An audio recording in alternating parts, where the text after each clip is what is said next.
Get up, you son of a bitch! Cause Ponch Drunk loves ya.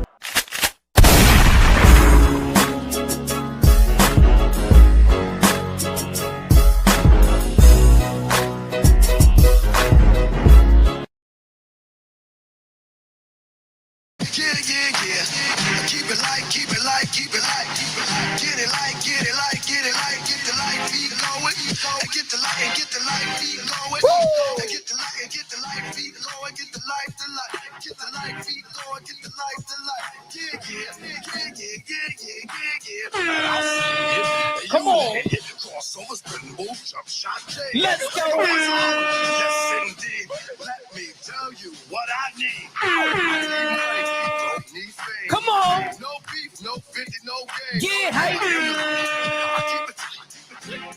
With all my might. You know how I do it. I don't even need no music. Uno, dos, tres.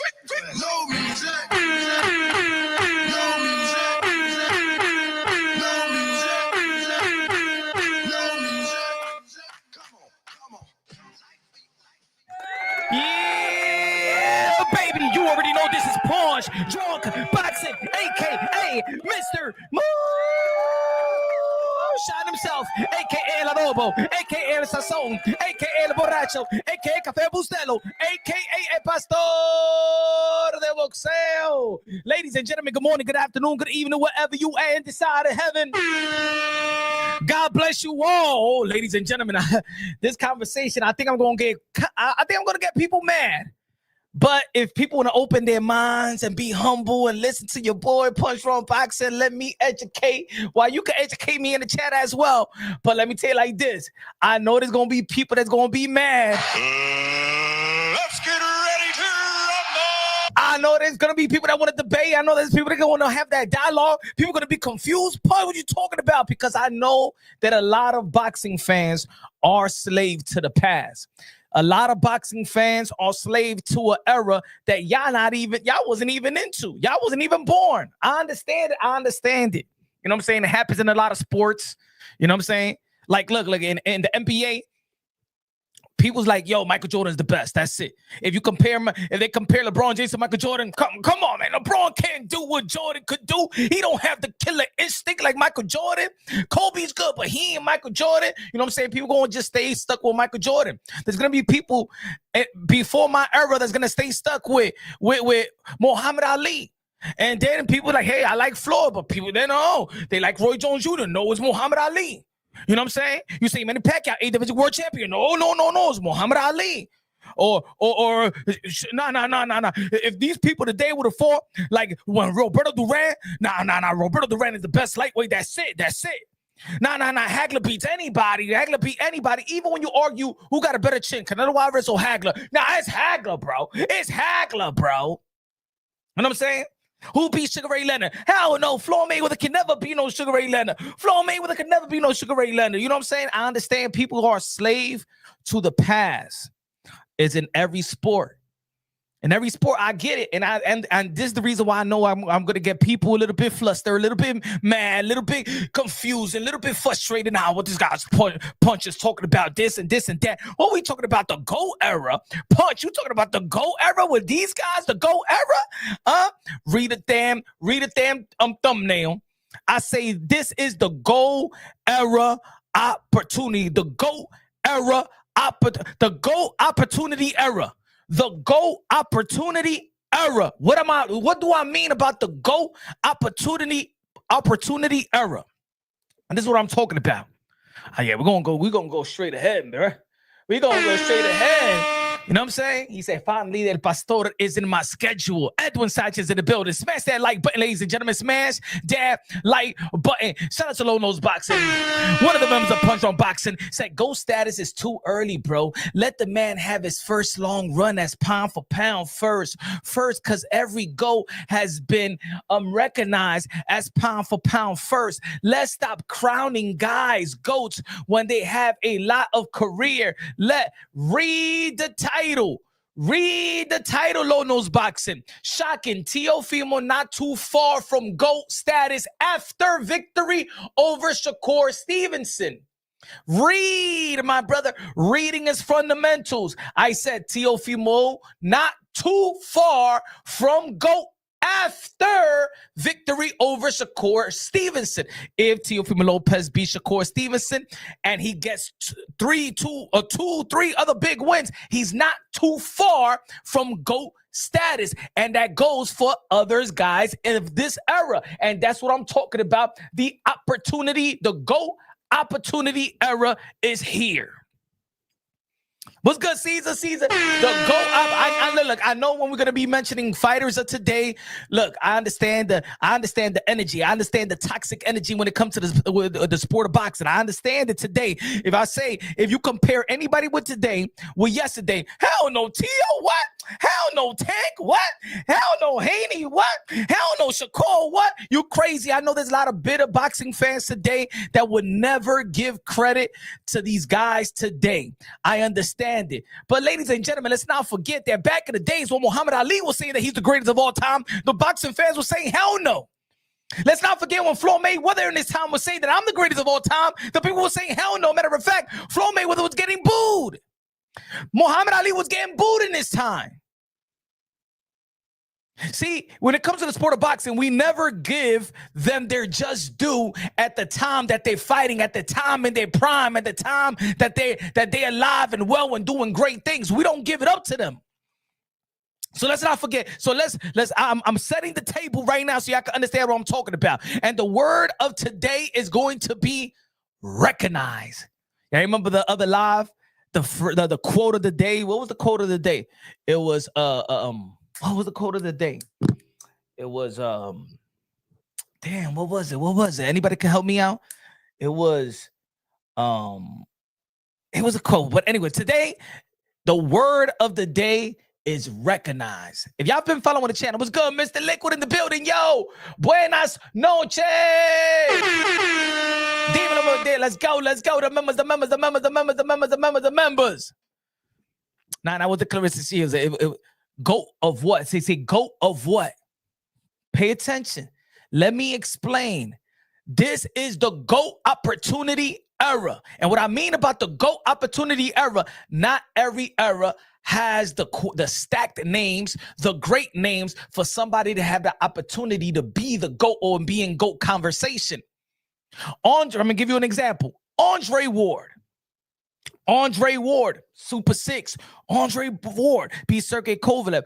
Andre Ward did not have enough opponents, enough great and pound for pound opponent for him to beat, that even if you fought him and beat him, he probably wouldn't be in GOAT conversation. It just wasn't the era. The reason why we love the golden era. Why was it the golden era, folks? Anybody in the chat could help me out? Why people phrase the four kings, the Leonard, the Hagler, the Duran, you know what I'm saying? The Hearn, the golden era of boxing. What's good, Monty? What's good, D Nice? What's good, Edwin? Why people always want to go back to, even today, yo, I wish that boxing used to be like back in the days when they used to fight each other like Hagler and Hearn and Leonard. All the smoke. They had enough great fighters for them to fight, overcome, to be in the conversation of GOAT status. There's certain division in the sport of boxing that us fans, we can't even put certain people in the top 10, because sometimes we're looking at a division and be like, yo, that's a weak division. Just like there's the weak division, there's a weak era in the sport of boxing. Just like there's a weak division, there's a weak 5-year span in the sport of boxing where there's not enough of the opponent. It doesn't matter. I'm gonna give, and this is the reason why I got that poll. I know I'm moving too fast, right? I got a poll. The poll is the GOAT. I got more. There's Muhammad Ali there. YouTube only let me pick 4, but I just put it out there for a purpose.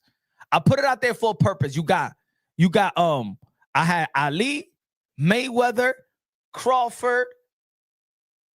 I had Ali. What was the poll at? Let me see. I got more Ali, Crawford, Leonard, Ali, Mayweather, Leonard, and Crawford, right? I want to put Manny Pacquiao. I put it on purpose. I don't believe that doesn't mean that I believe that those are the GOATs, right? I'm just putting them on I'm putting it with a purpose. Muhammad Ali, they used to say, wherever the heavyweight goes, boxing goes.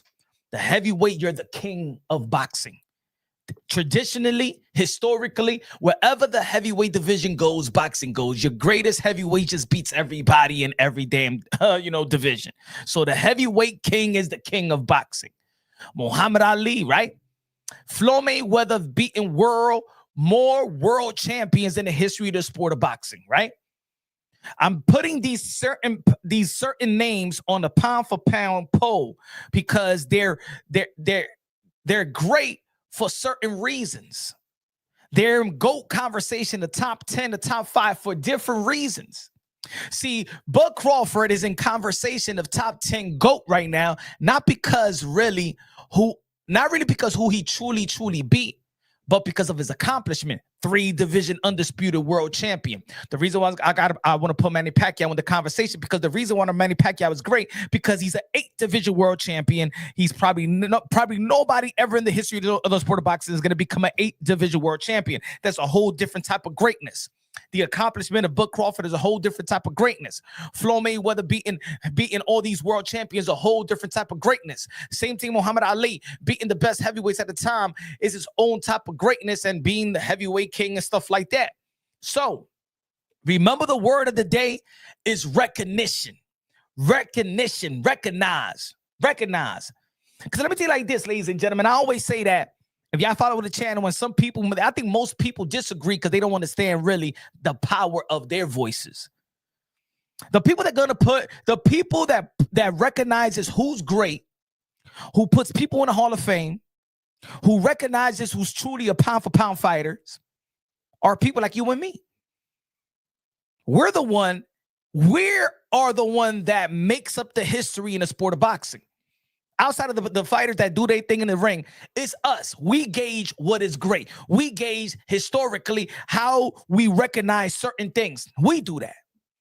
We got the power. Shout out to all the boxing content creators. Today, the boxing content creators are the journalists in the sport of boxing. We are the ones that write the history in the sport of boxing. When our grandkids or great grandkids see, they don't remember Burt Sugar. They ain't gonna remember the story. They're gonna remember these videos that we've done. And if you're credible, got a big following, then then whether you like it or not, you have that responsibility. You do. Ladies and gentlemen, before we looking at the pound for pound top 10 of who? Hey, yo, I respect Doug Fisher. I respect Michael Montero.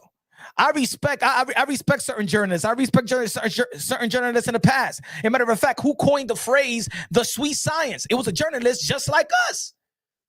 Ears Pegan, right? I said Pegan. What's his name? Pierce Egan. I think it was that. Pierce Egan was the guy that coined the phrase the sweet science. Pierce Egan, right? Journalists just like us, just like when people be like, man, you don't know the sweet science, man. You don't know the sweet science. Motherfucker, the boxers didn't even know what the sweet science was, man. That was a guy, that was a journalist just like us that named the sweet science, that came with a phrase, and they ran with it. The boxers ran with the phrase. It was a journalist just like us. The people that put people into the Hall of Fame is guys that you talk to. For example, shout out to Sean Zito. He is now a writer in the Boxing Writers Associations. Now he got the veto, got the power to put to put a fighter into the Hall of Fame. The Ring Magazine panelists is like guys like you and me. Ladies and gentlemen, you go, tell me like this. Who knows more boxing? If maybe you got an ego as well. You do your education and stuff like that.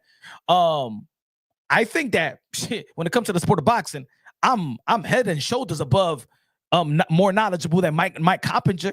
But Mike Coppinger got the power to the pen. Who's Dan Raphael? Journalist.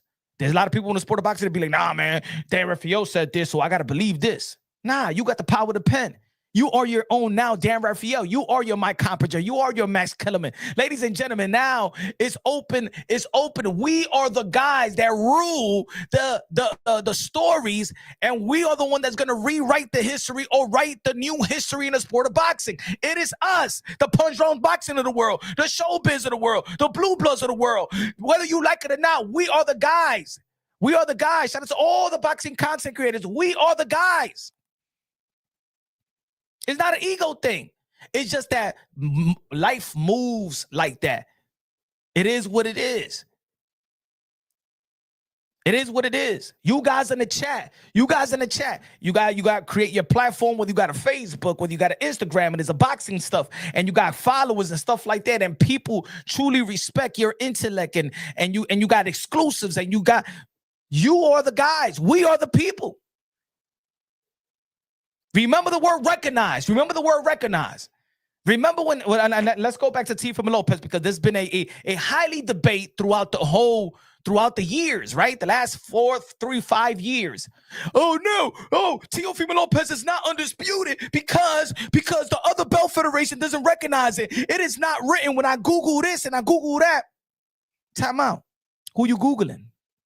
Who's telling you that Teofimo Lopez is undisputed, and who's telling you that Teofimo Lopez is not undisputed?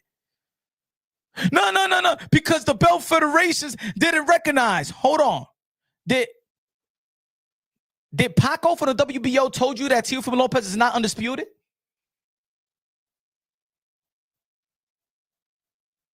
Did Daryl's people told you that Teofimo Lopez is not undisputed?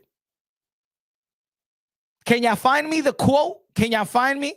Did Paco tell you that Teofimo Lopez is not undisputed in the lightweight division?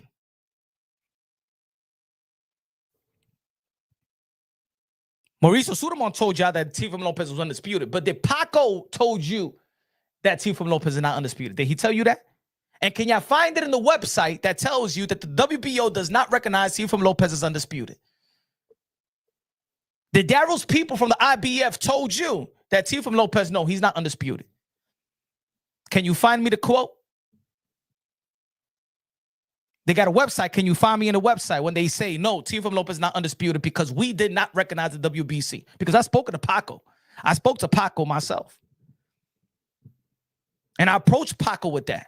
I said, Paco, is Teofimo Lopez undisputed? Because, in the website it says, and people are debating and stuff like that, because, I said, didn't want to recognize the WBC and stuff like that. He said, you know what he says?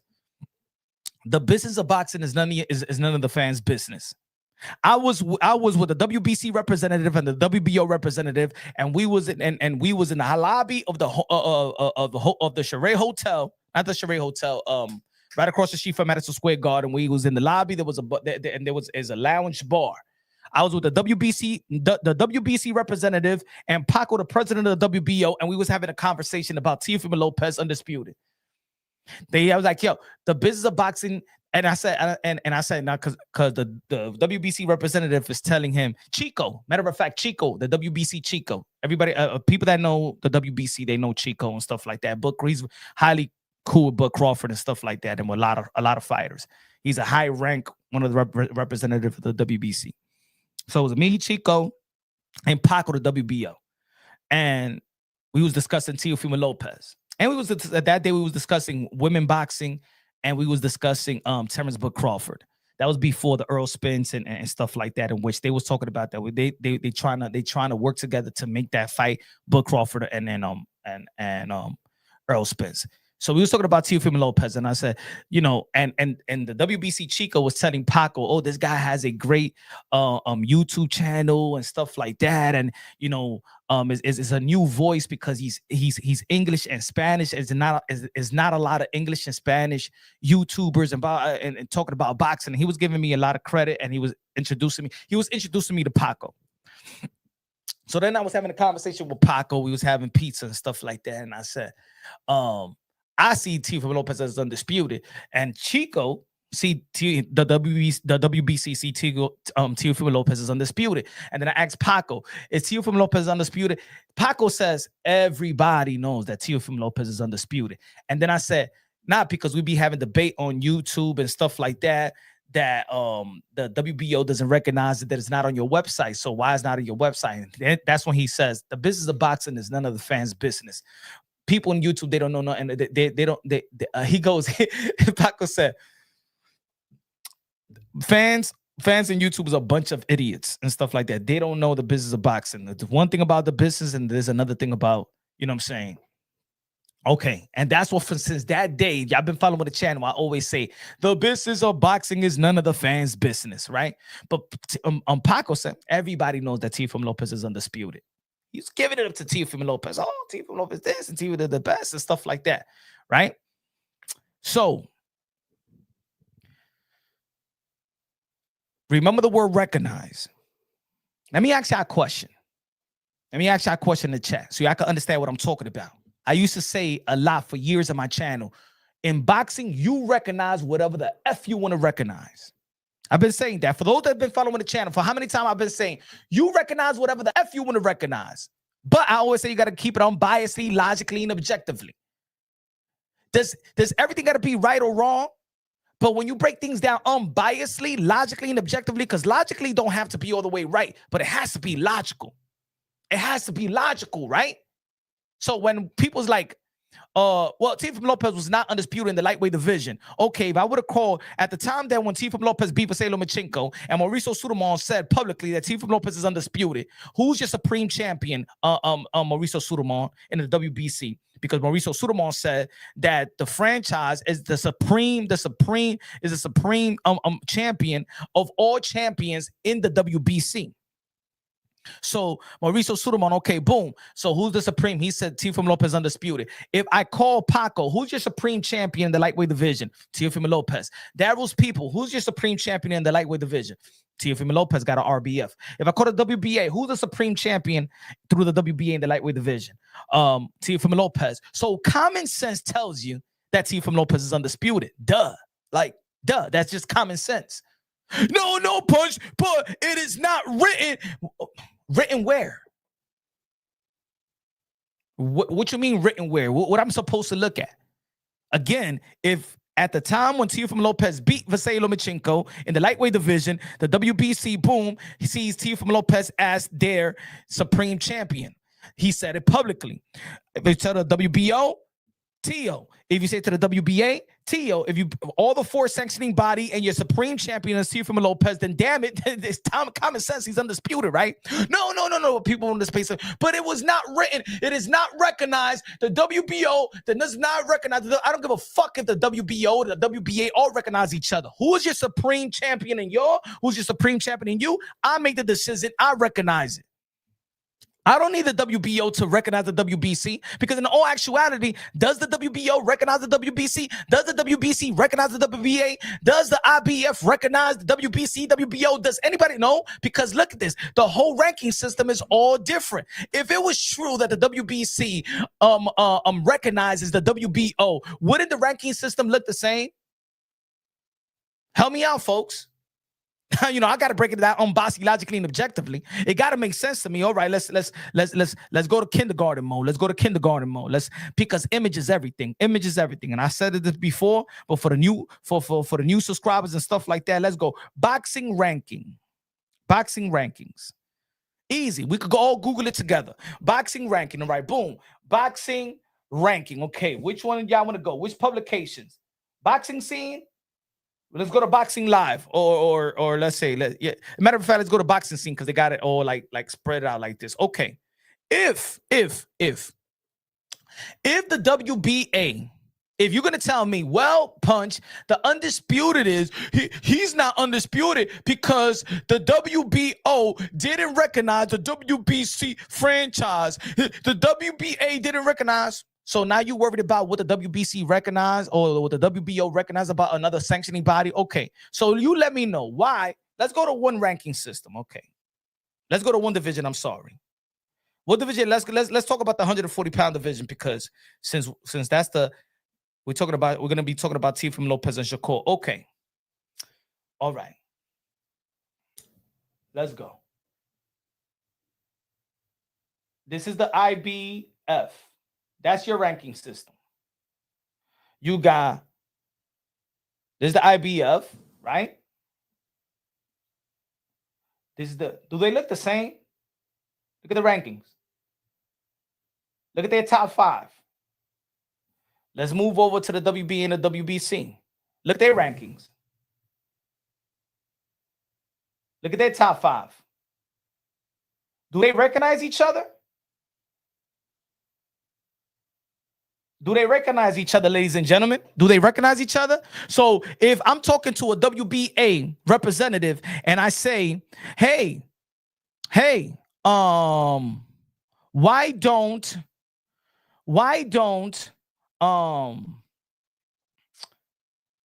y'all mandate Dalton Smith to face Gary Antoine Russell? Because he's the number 1. And the WBA will tell me, no, they not. It's Andy Hiraoka. He's number 1. I said, no, WBA. No, Mendoza, Gumberto Mendoza, the president of the WBA. No, it's not. It's Dalton Smith. He's the number 1. And Mendoza tells me, no, Punch Drunk Boxing. No, it's not. It's Andy Hiroka. And I said, no, it's Dalton Smith. Why don't you mandate Dalton Smith to be the mandatory challenger? Because he's the number 1, and the WBA will tell me, no, he's not. He's not even ranked. Look. Where is Dalton Smith in the WBA? Nowhere. So through the WBA, Dalton Smith is not even a top 10 fighter. But through the damn, look at all this.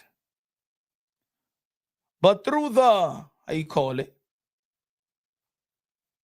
Through the WBC,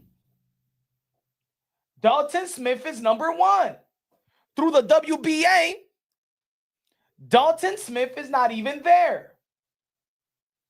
So when somebody tells me, well, Punch, you got to understand that Teofimo Lopez, it is not the undisputed because the WBO didn't recognize the WBC. They don't recognize each other anyway. They never did. Now, because anybody tell me in the rule book of the WBO, the WBC, the WBA, and the IBF, can you tell me what was the requirement of undisputed? What's good, Clay?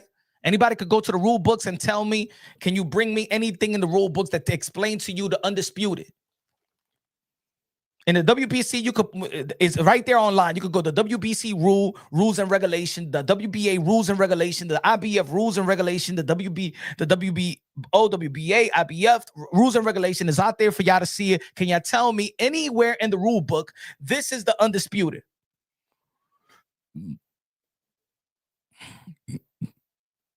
No, right? Okay. So that's what I say. We recognize, and y'all could do it. Y'all could fact check me. Remember, I'm here to educate and be educated. I got no ego, ladies and gentlemen. I got no ego. I love to be educated.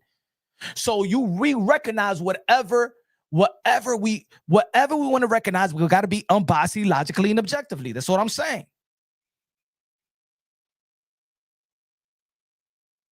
Want me to prove it? You want me to give you another example of we recognize whatever the F we want to recognize? Ladies and gentlemen, okay. When we're talking boxing and we want to search on people's resume and we debate, hey, yo, but he didn't beat this one, and look, he beat that one, and he didn't fight him, and he didn't fight her, and blah, blah, blah. When we're debating, which website we usually go to debate people's resume, what they accomplished, who they fought, who they beat, who they going to fight? What's the website that you probably go to the most? Anybody in the chat? What's the website that tells you the details that he fought this person in this date and this person in this date, and they fought for this way and they fought for this belt, and y'all want to debate resume, but he didn't fight him. Look who he fought. Okay, Clay say BoxRec. Wow, BoxRec. Yeah, okay.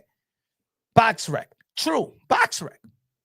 We're boxing content creators. Everybody go to BoxRec. When it's time to hey, let's check the resume. Let's check the resume. All right. Bud Crawford, he beat him at this year. Okay. Damn, he weighed this pound. It was on this date. It was on this time. It was the scorecard. They got the scorecards on BoxRec as well. You don't even got to go to the multiple publications and stuff like that, right? He said punch on boxing. Box rec. I'm go box rec. I've seen everybody always go with box rec. All the boxing content creator, you want to talk about resume, you want to talk about accomplishment, you want to, when you want to go back and see the resume of Floyd Mayweather, when you go back and see the resume of Chavez, when you want to go back and see the resume of Jack Johnson, okay, we go to box rec, right?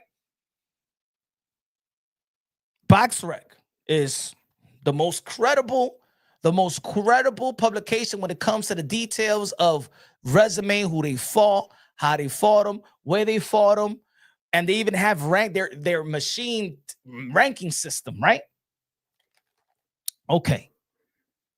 So remember, the word of today is recognize. Thank you, Clay. I'm gonna go there, Clay. Remember, these are credible publications. In the world of boxing, not in the United States, in the world of boxing, every boxing fan know who what box rec is, and every boxing fan go to box rec. So if I tell you, Bud Crawford is not undisputed. Not in the 4-belt era, Bud Crawford and is not undisputed. No, he not. You're going to be like, yes, he is. I'll be like, no, he's not. Because when people debate, look at Bud Crawford's resume, you go to box rec, right? Let's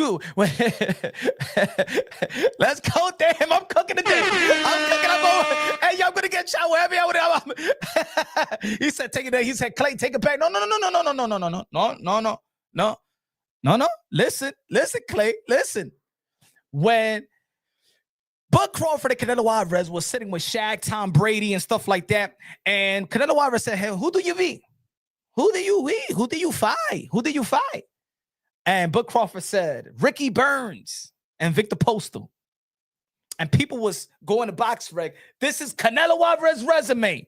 Look what he's done.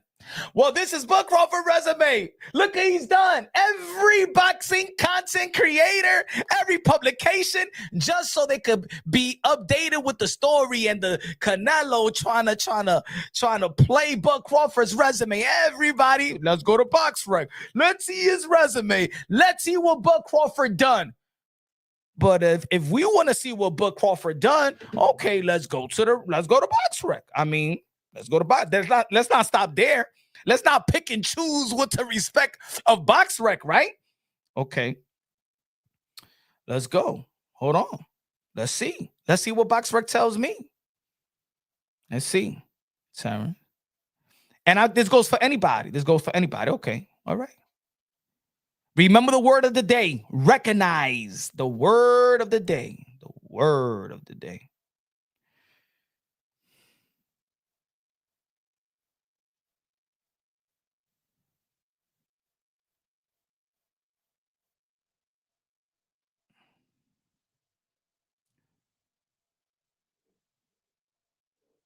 All right.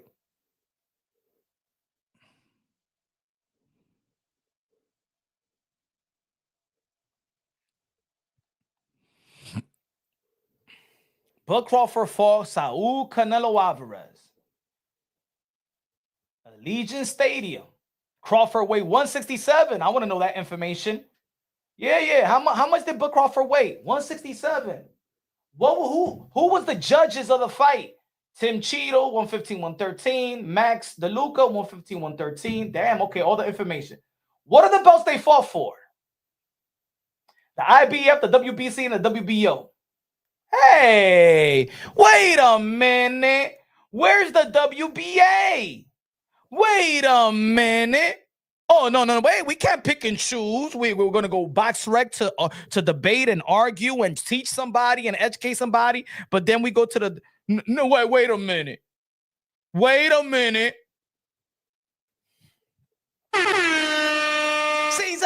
Caesar, que lo 10 pesos de Super Chari Pari que me lo dice. God bless you, my brother, my nigga Punch. You are the type of person I would want to have if we were in a club rumble. That's what I'm talking about, Cesar. Let's go, rumble, man. Rumble. Yeah, baby. Let's get ready to rumble. Good looking out, brother. Good looking out. Good looking out. Good looking out. So, folks, what's the difference between this? Let's take a picture of that. Okay, this is what Bud Crawford accomplished that night. Hold on. Wait a minute. Let's. Okay, boom. Let me take let me chatty right here. Okay, boom. Bam. Bam. Okay. Boom. Let's go to Earl Spence. Boom. Okay. Before Earl, let's go to Earl Spence and Ugas. Oh, okay. All right. Wait a minute. Damn. Earl Spence only had the IB of the WBC. That means Earl Spence wasn't even fighting a champion.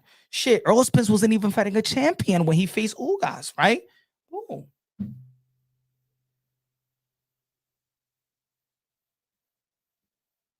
See, because BoxRec doesn't recognize the WBA, but is BoxRec a credible boxing publication?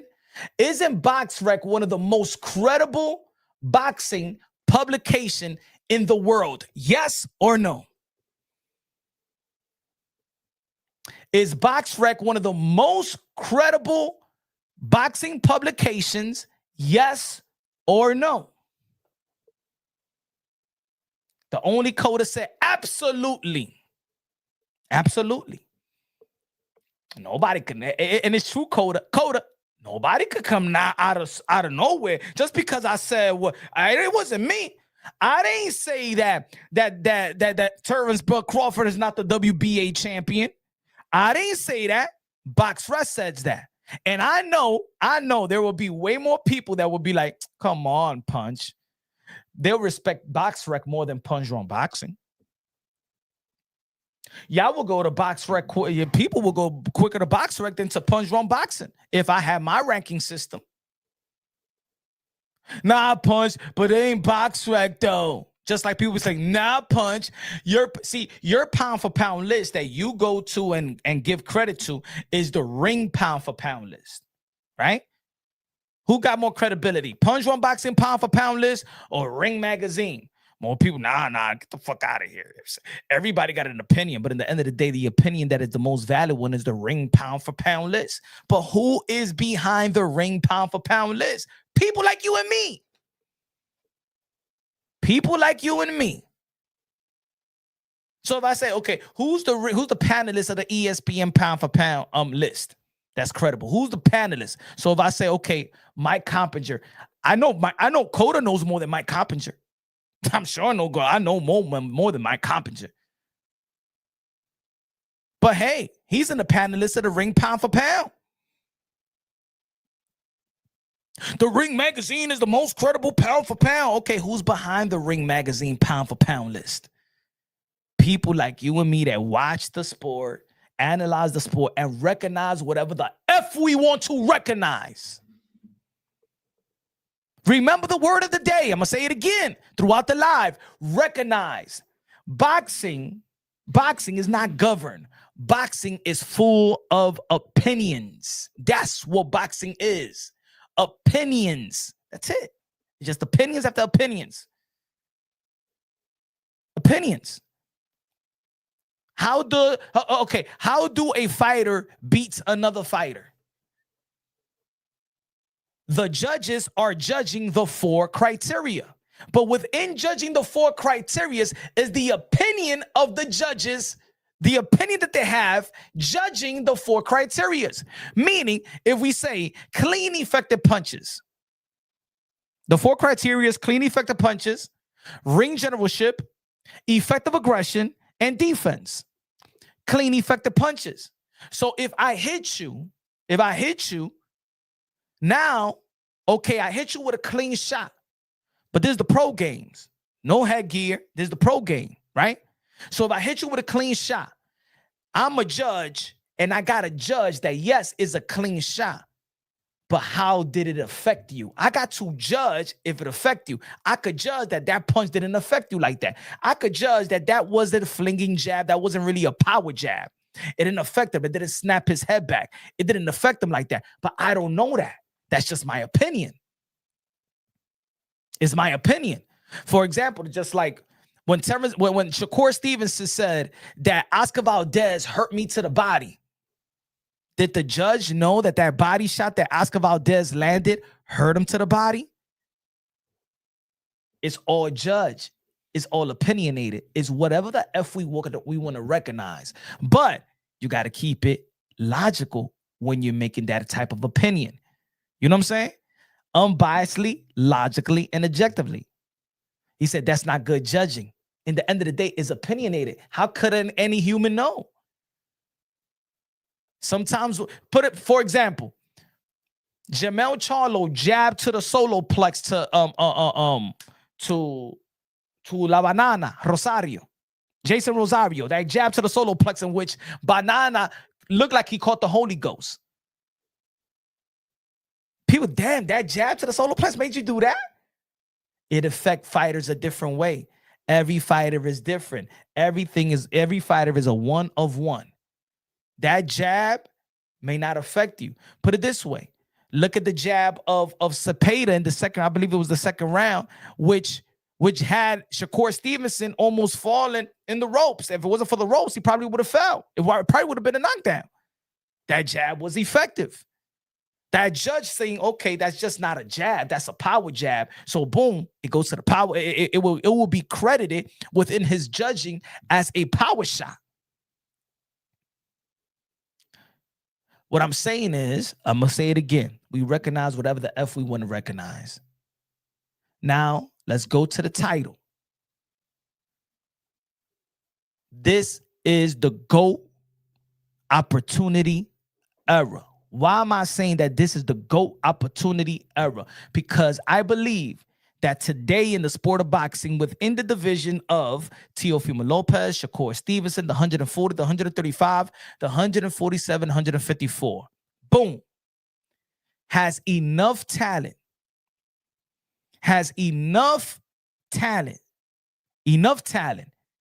for you to get important wins, legacy wins, and you will be on GOAT conversation. Teofimo Lopez, and I'm going to say Teofimo Lopez. And look, it's just not a Teofimo Lopez thing. But Teofimo Lopez beat a Lomachenko, pound for pound. Should have been recognized as undisputed. Beat Josh Taylor, undisputed, in the 140-pound division. Shakur Stevenson, pound for pound in his prime, 3-division undisputed world champion, unified the titles in the super featherweight division. What made Sugar Ray Leonard pound for pound? I mean, not pound for pound. What made Sugar Ray Leonard, by the age of 30 or 31, when he beat Hagler? I believe that Sugar Ray Leonard, because Sugar Ray Leonard was young. So Sugar Ray Leonard, I believe, when he beat Hagler, when he came back from retirement, was 30 to 31 years old. Sugar Ray Leonard doesn't have a lot of fights compared to other greats. But his wins are so much great because Durant was great and a future Hall of Famer, and Hearn was great, a future Hall of Famer, and Hagler was great, a future Hall of Famer. That the reason why they have Sugar Ray Leonard as top 3, top 5, one of the GOATs in the sport of boxing is because who he beat. Because he was in the era of other great, all-time great potential fighters and future Hall of Famers, that him beating them is what got him in GOAT conversation. Not fighting 70, 80 times, right? But beating those crop of fighters. So, again, I understand that people like to be a slave to the past. But I was listening also to Isaiah Thomas, basketball legend, talk about what I've been talking about in boxing. Isaiah Thomas is talking about in basketball. He was talking to, I forgot who he was talking about. I think this was yesterday. And if you follow basketball, you understand what I'm trying to say. Isaiah Thomas is saying, you guys are just stuck with Michael Jordan is the greatest. But you got LeBron James in your era that you witnessed that he has gotten every record. Now, I'm a slave. I'm a slave to that to that thought as well. I believe that Michael Jordan is better than LeBron James. But when Isaiah Thomas was saying what he's saying, it's logical. LeBron James, as much as people like to be other players compare them to Michael Jordan, I can't compare nobody to LeBron James. I don't see nobody upcoming that I could compare him to LeBron James. I don't think that anybody's going to be that great heading to the age of 41 and 42. What LeBron James is an enigma. But because people are slave to the past, Michael Jordan is always going to be great. We don't even give a damn. As a matter of fact, people find the disrespect to even have those type of conversations because I'm stuck in I'm already stuck with that Michael Jordan is the greatest of all time. Just like there was a lot of people that were stuck that Muhammad Ali was the greatest of all time. When Mike Tyson emerged, people, okay, no, it's Mike Tyson. It's Mike Tyson. I'm sorry, it's Muhammad Ali. But then when you hear Muhammad Ali speak of Mike Tyson in his prime, shit. When you heard Foreman speak about Mike Tyson in his prime, whoa. See, now people try to sometimes discredit Mike Tyson. Like, no, he didn't fight this one. He didn't fight this one. Ask Muhammad Ali. Would he beat Mike Tyson? Hell no. Ask George Foreman. There's interviews. Would you fight Mike Tyson? I would never fight Mike Tyson. The legends of all legends was in awe of Mike Tyson. Mike Tyson, man, took it by storm. In his era, the emergence of Mike Tyson was the evolution of boxing that still to this day, we haven't seen anybody that moves like that. The power, the twitch muscle, the youth that he had. Remember, Mike Tyson was a child. Mike Tyson was a teen beating people up. You remember when he became heavyweight undisputed? My man was 21 years old, bro. 21 years old today. We're still like, yo, we're fighters today. We're talking about, well, we got to see if they go into their man strength. Give Xander Zayas a couple more years. Give Emiliano Vargas a couple more years. Give Kid Austin just a couple more years to hit his man strength. Give Abdullah Mason. Oh, Abdullah Mason got hit. You know what I'm saying? Let's see him get better. When Mike Tyson, he was the king at 2021. He was the king of the world. The world, I say. The world. I even hate when people be like, oh, Mike Tyson's resume. He was 19, 2021. Destroying these men. Not just beating them. Destroying these men. Top 10. Mike Tyson in the 1987-1988 rankings. Beaten 7 out of the top 10 heavyweights in his days. But if you're not in that era, either you're going to give overly, or you're going to overly praise it or overly criticize it. But just like Isaiah Thomas said, he's like, the only thing you know too much about Michael Jordan, just because he gave you sweatsuits, what he said, Isaiah Thomas, just because Michael Jordan give you sneakers and sweatsuits, that's why you pick him over, because this is your era. Isaiah Thomas was telling the dude, this is your era. LeBron James is great. This is your era. You guys are stuck with Michael Jordan. You trying to, you don't even know what you got. And it's true. What we're watching with LeBron James is fucking greatness. I never could imagine me seeing. It's just like what I remember when Russell Westbrook was getting these triple doubles after triple doubles. Like before Russell Westbrook, the triple double guy was like Jason Kidd, of course, Magic Johnson. But with this man, yo, I remember growing up and I used to hear the stories of Oscar Robertson. There's not even tapes of Oscar Robertson. And me as a baller, they'd be like, yo, he had a whole season that averaged a triple-double. Now, ladies and gentlemen, I used to play ball. And me coming up in my era, a triple-double is the ultimate.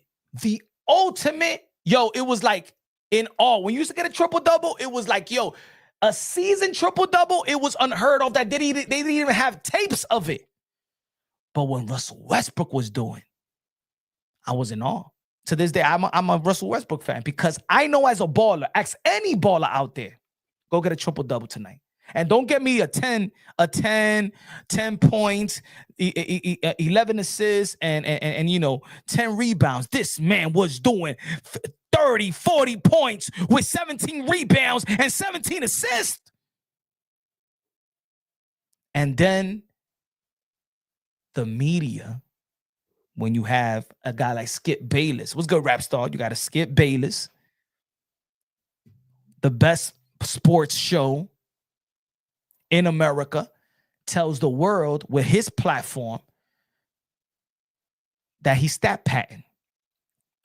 And then people, because of the mass influence of Skip Bayless, started saying stat padding. I never heard that word in basketball. To stat pad a triple-double, my brothers. In my era coming up, that was the greatest of all greats. That was the greatest of all greats and the most unselfish performance you could have when Russell Westbrook is doing.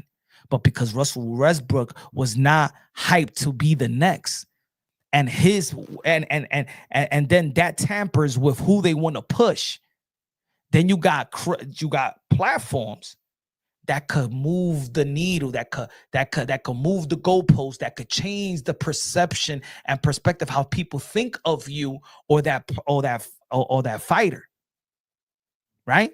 So then people diminish triple doubles because it's Russell Westbrook. People diminished it because it was Russell Westbrook, but because you had a high profile media guy, First Take, Skip Bayless, that put that bug in a lot of fans' minds. That's stat pattern. That's easy. He's just doing for the stats, and then diminish what a triple double is in basketball today. The same way in boxing, there's other channels that's more popular than other channels.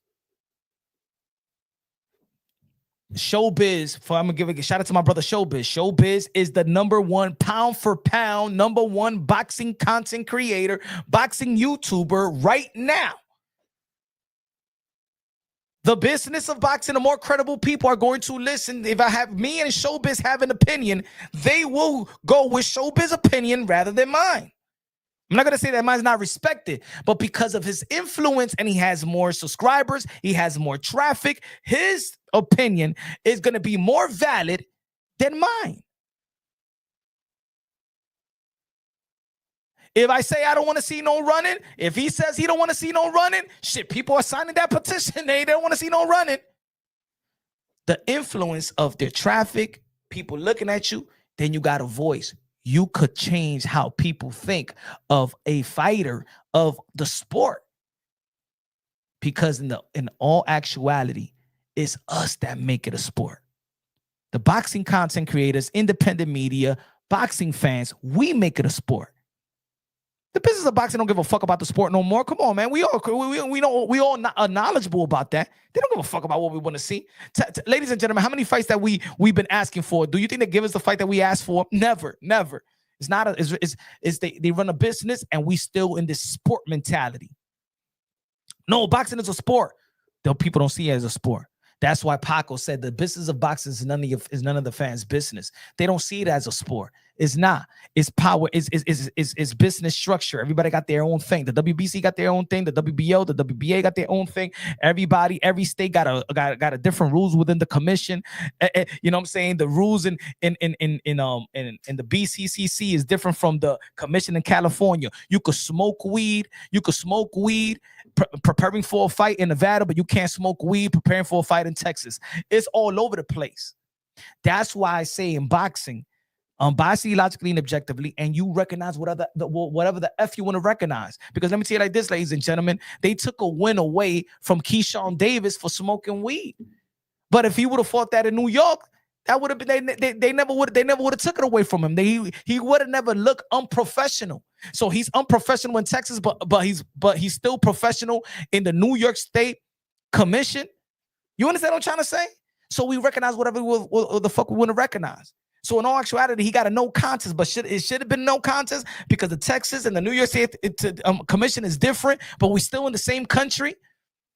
So we recognize whatever the F we want to recognize. Right? I could carry a gun in Texas, but I can't carry a gun in New York. Am I a bad guy? Am I a criminal? I'm a criminal in New York, but I'm not a criminal in damn Texas. So we got to recognize, we got to put it in content. Same way with the Undisputed. The WBO don't want to recognize the WBC. That doesn't mean I'm not going to recognize him as the Undisputed. I'm not going to recognize Teofimo Lopez as the lightweight Undisputed because The IBF don't want to recognize the WBC, so I don't want to recognize. So I can't recognize them as undisputed. Usted tan loco, mi hermano. I'm not that stupid. Those of you, I'm gonna say it like this. I'm sorry for if y'all don't like that I'm about to say, because I don't like to call people stupid. I don't like to call. But if you're not gonna recognize Teofimo Lopez as undisputed, you seeing what you saw, because the WBO is making the decision for you. The WBO doesn't want to recognize the WBC. You stupid. You stupid. No, he's not undisputed. No, because the WBO don't recognize the WBC franchise. He's not undisputed. You being stupid. Be stupid all you want. Be stupid all you know what I'm saying? Be stupid all you want. No, he's not. Because the IBF does not recognize the WBC. So he ain't undisputed.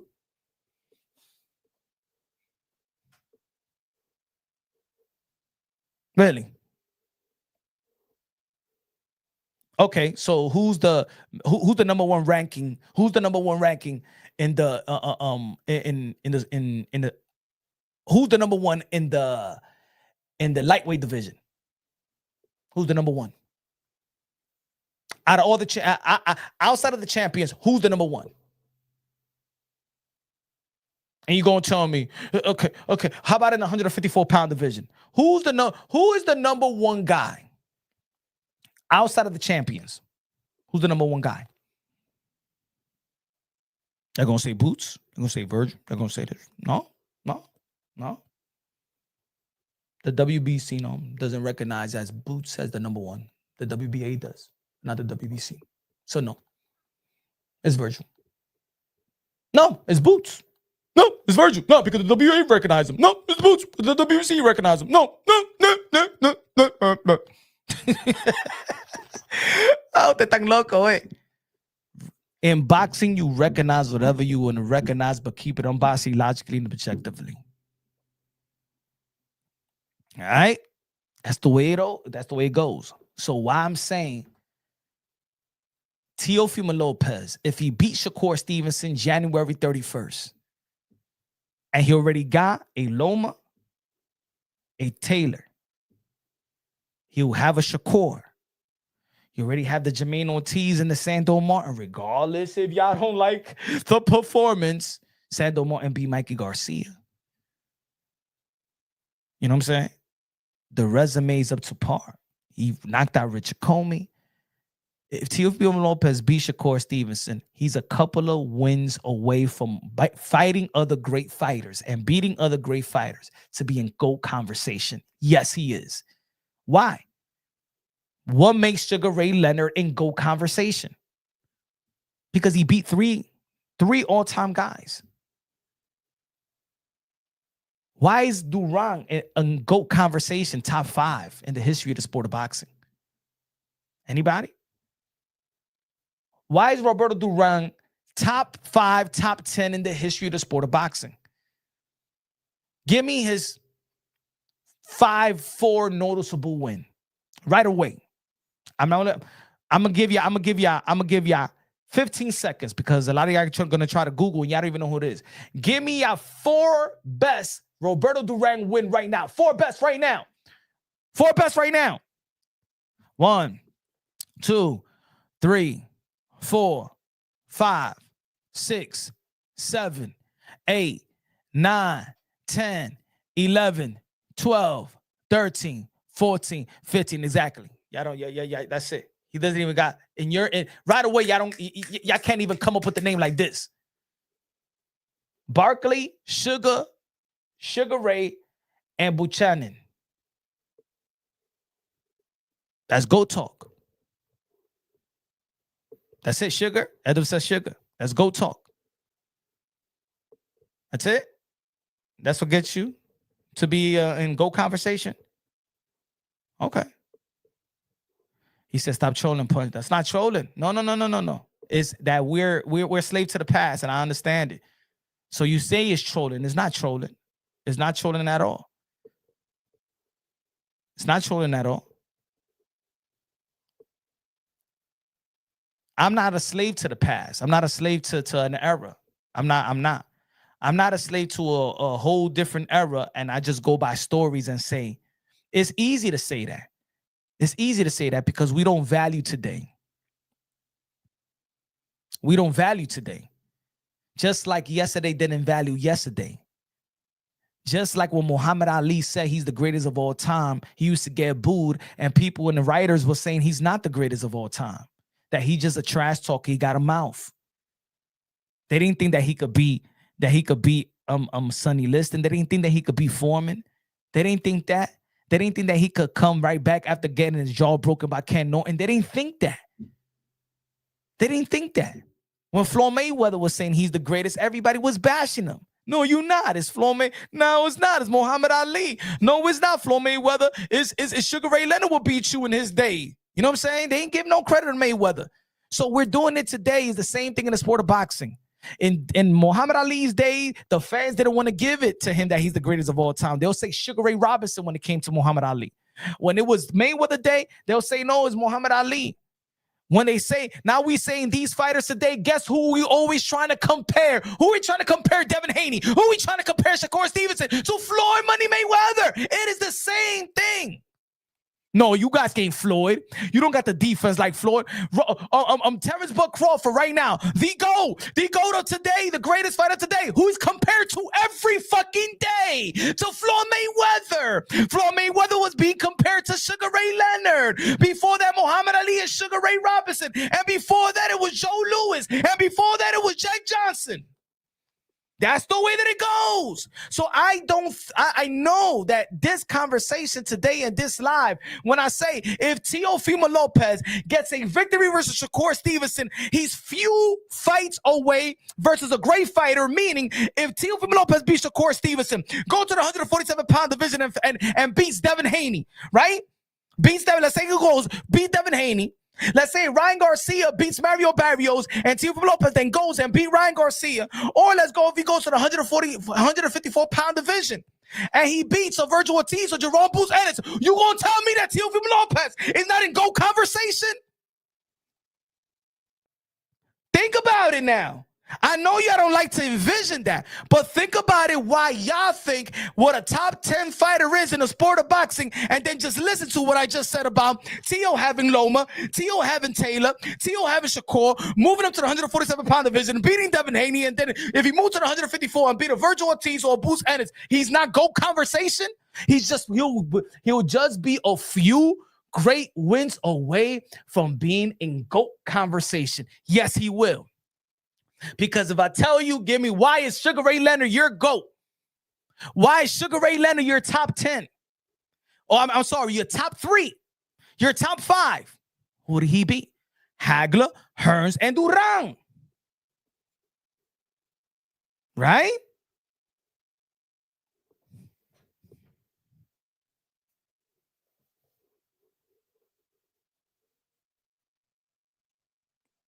I know y'all don't.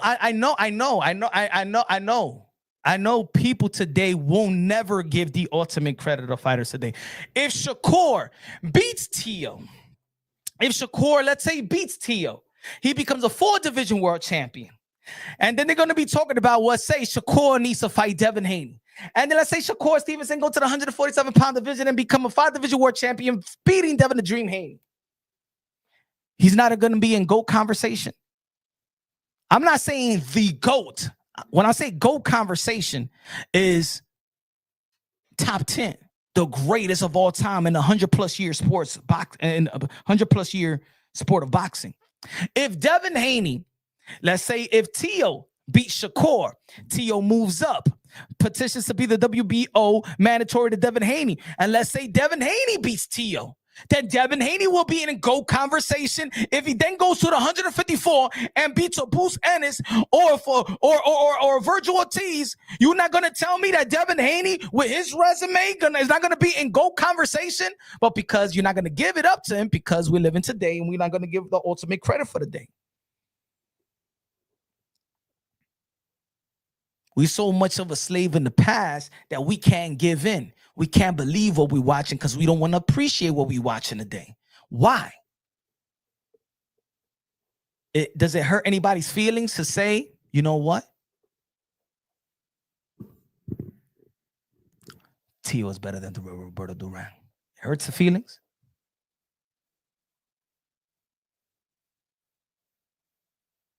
No, you're not. Why not? If that happens, why not? Why not? Okay. Roberto Duran, mano de piedra. Yeah, has lost with De Jesus, non-title fight. He said no feelings hurt. If Tio beats Shakur, he fights Tank Davis next, knocks out Tank Davis. Gus to 147. Beats Devin Haney. He's not in GOAT conversation, ladies and gentlemen. No, he's not.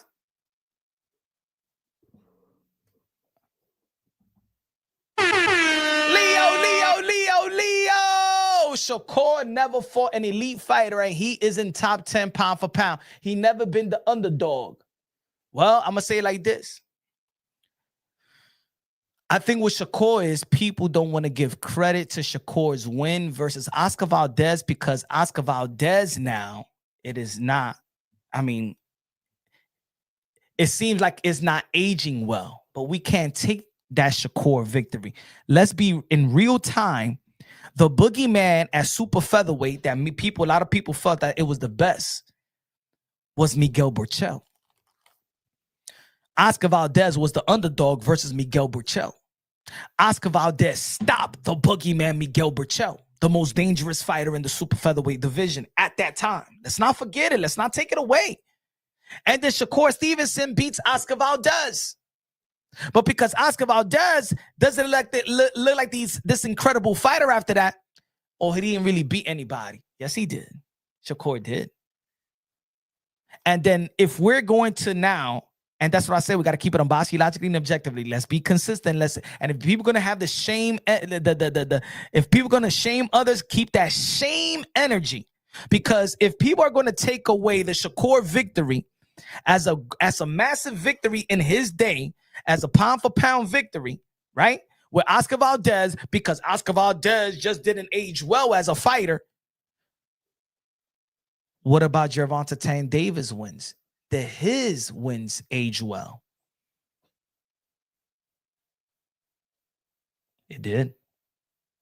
So if people want to play that game, we're gonna take his win away from. We're gonna take Shakur's win away because Oscar Valdez didn't age well. Okay, Tank doesn't fight nobody. Does his win age well? Come on now. Háblame, muchacho. Talk to me right now. Potro boxing is preaching today. Huh? Talk to me. Talk to me right now, motherfucker, everybody. Talk to me now. If we're going to take wins away because fighters, that fighter that they beat didn't age well, because we play that game. We play the triangle theory game, and we play the age well game to define a fighter. So if Miguel, come on, Oscar Valdez ain't shit, bro. Come on. Well, Gervonta Tank Davis' resume ain't shit. Did it age well? Shit, Mario Barrios beat Ugas. He beat Ugas. Ugas beat Manny Pacquiao. Keith Thurman lost to Manny Pacquiao. Keith Thurman couldn't knock out Mario Barrios. Tank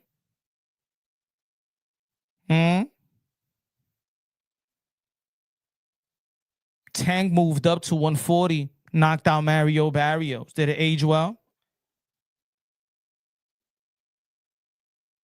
Pitbull win. Did it age well?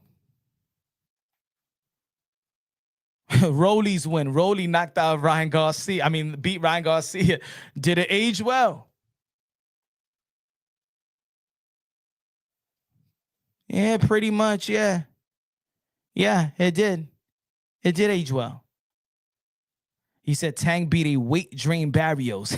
Yeah, and Tank Davis is a damn midget.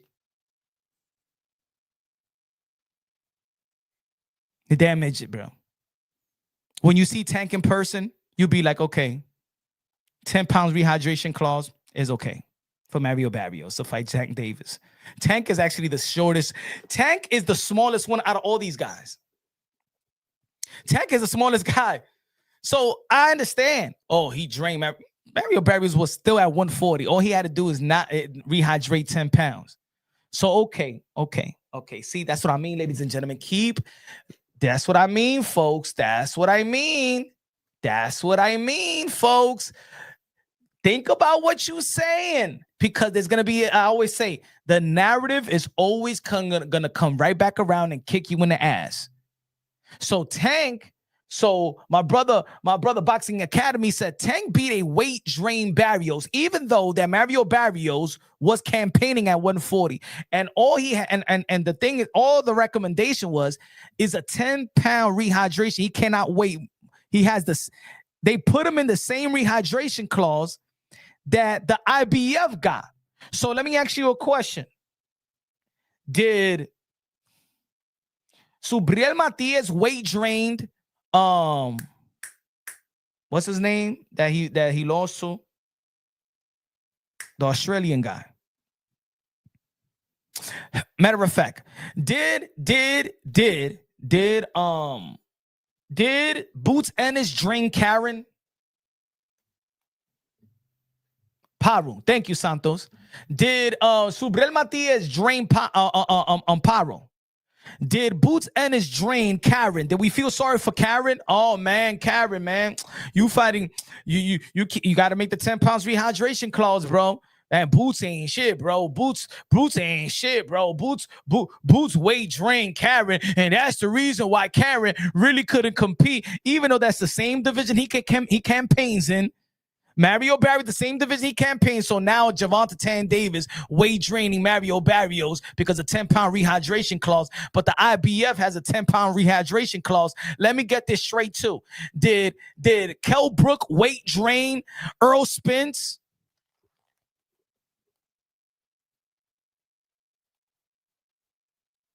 Yo, I'm gonna tell you like this. I'm the narrative slayer, bro. Don't come with narrative to Punch Drunk Boxing. I snipe down every narrative there is. Just like I could create one, I could snipe it down as well.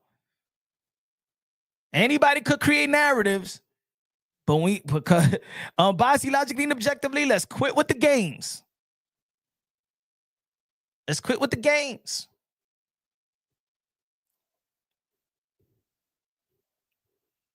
Now, do I like the rehydration clause? Some yes, some no. Because we remember same day weigh-ins? Yo, we need same day weigh-ins, bro. Some days, so peep this. Sometimes we like to pick and choose whether to you a weight bully. You rehydrate almost 20 pounds. And we call this fighter a weight bully. But then when we don't like another fighter, then we call, oh man, he's draining this fighter. Depending on who we arguing for, depending on the narrative, depending on the argument that we want to cater to. So Mario Barrios was weight drained. But if it was, how about this? But if it's Devin Haney in Mario Barrios' position, and people know that Devin Haney rehydrates 24 to 25 pounds, like Mauricio Sotomayor said while he was in the lightweight division, and like the California Commission said when he was fighting Regis Prograis. He rehydrated 25 pounds. We call Devin Haney a weight bully. So is it okay for Tank to put Devin Haney in a 10-pound rehydration clause? Because you chastise him of being a weight bully. So for Devin Haney to be kept from being a weight bully, let's put him in that 10 pounds rehydration clause so it can make fair. But because of this community, there's way more haters of Devin Haney than there is of Mario Barrios. You guys will understand it. See? And that's what I mean. He weight drain. He weight drain Mario Barrios. He weight drain Ryan Garcia and stuff like that. But also, let's not forget that Tank is a midget, bro. No disrespect. Tank, if anybody's seen Tank in person, while he in shape, I was surprised. I was surprised because I went to Washington, D.C. I was backstage. I was in the locker room. When I seen Tank Davis, when Tank Davis was walking in the hallway, ready to walk down the aisle out the arena in this fight, I said, this dude is like my mom's height or something like this. Like, damn, this dude, how the hell does he pack a punch? This is the guy that everybody knock him out, that be knocking people out. When I seen Tank in person, I said, no. Hey, Tank is my 8-year-old height, bro. My 8-year-old son's height. That's the way that I look at Tank, to be honest. I said, this guy look puny, bro. In shape Tank? Nah, bro. I'd be like, damn. Look how, put it this way. Look at this. Everybody's seen this picture. Everybody's seen this picture.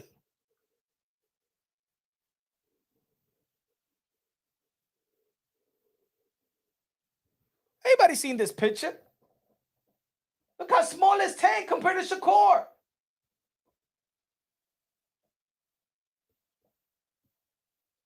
Puny, bro.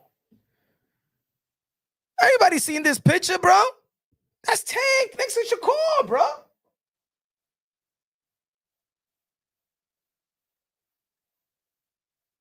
In shape Tank is puny, bro. Puny. Compared to those. So yes, when I seen Tank in person, I'm like, all right, bro. He should have rehydration clause on. If it's going to be fighting guys at 140, 140, and they want to fight Tank, yes. Yeah.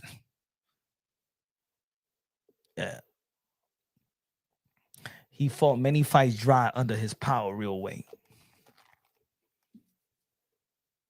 Who was bigger, Tank or even Leo Santa Cruz?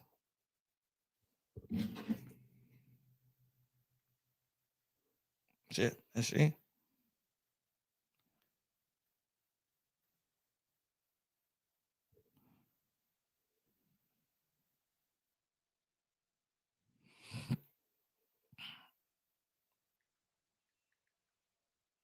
Mm-hmm.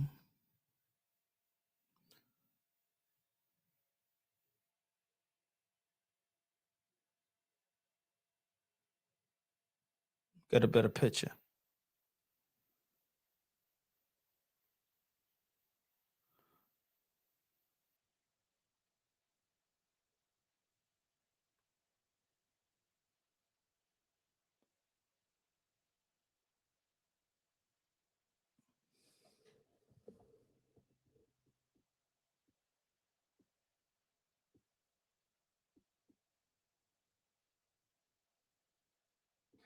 Tank is always a smaller guy, even in the lower division. In shape Tank is always the small guy, the skinnier guy. Pitbull is.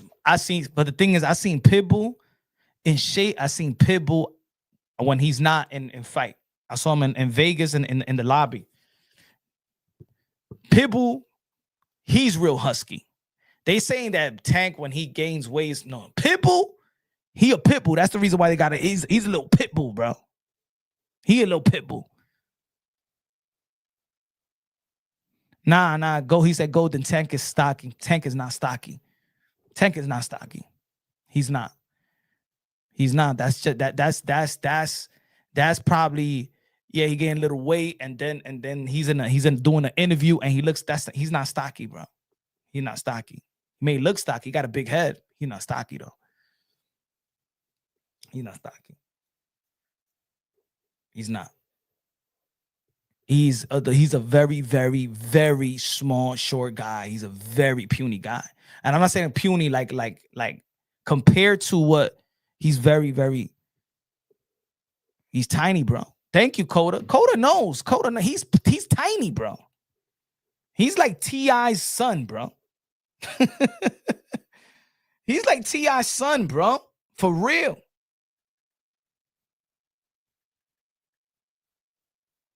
Let's see. Wait.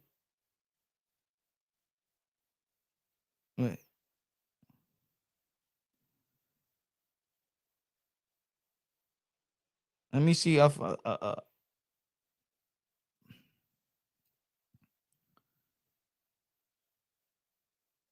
on, bro.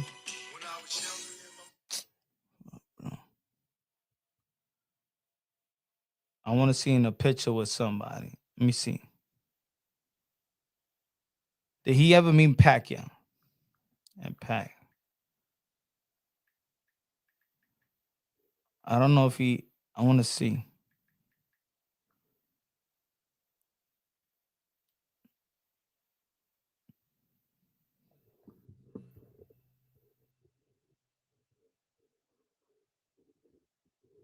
Pacquiao is so small. I met Manny Pacquiao in Vegas. And Manny Pacquiao was short, bro. I met Manny Pacquiao in Vegas when I went to Vegas that time when I did the media credentials. I had media credentials for Vegas where he was gonna go up against Ugas, and I was holding Manny Pacquiao's belt.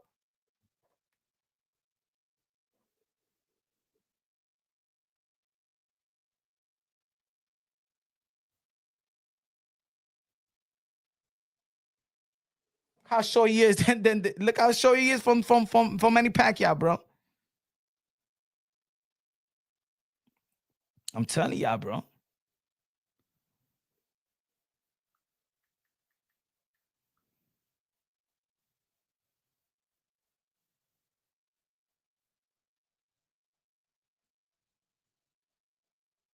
Go watch Tank in his Go watch Tank in the amateurs.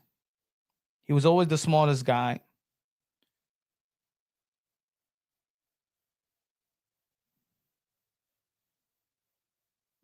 Let's see next to Floyd.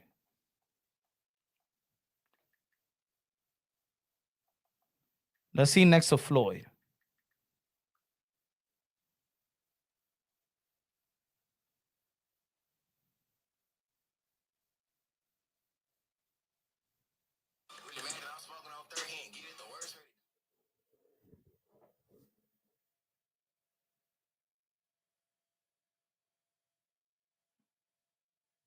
Floyd's a short dude too, bro.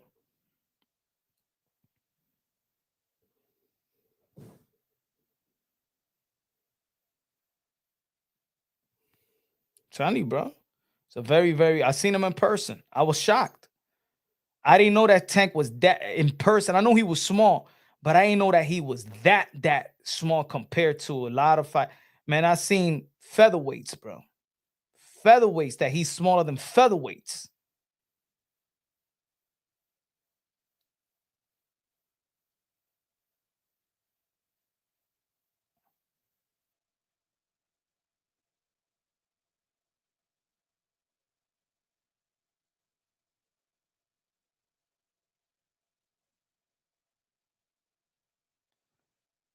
I think Tank is the type that he got to hop on the chair to get a haircut. That's how small he is.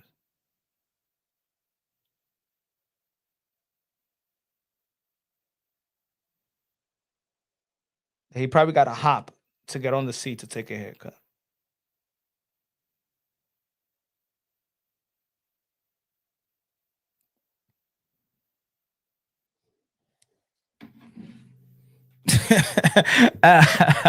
Savage in the building was good, Savage. So now, this is an era. This is the GOAT opportunity era. You could be a GOAT in this era right now. You have the opportunity to be a GOAT. I'm gonna give you an example.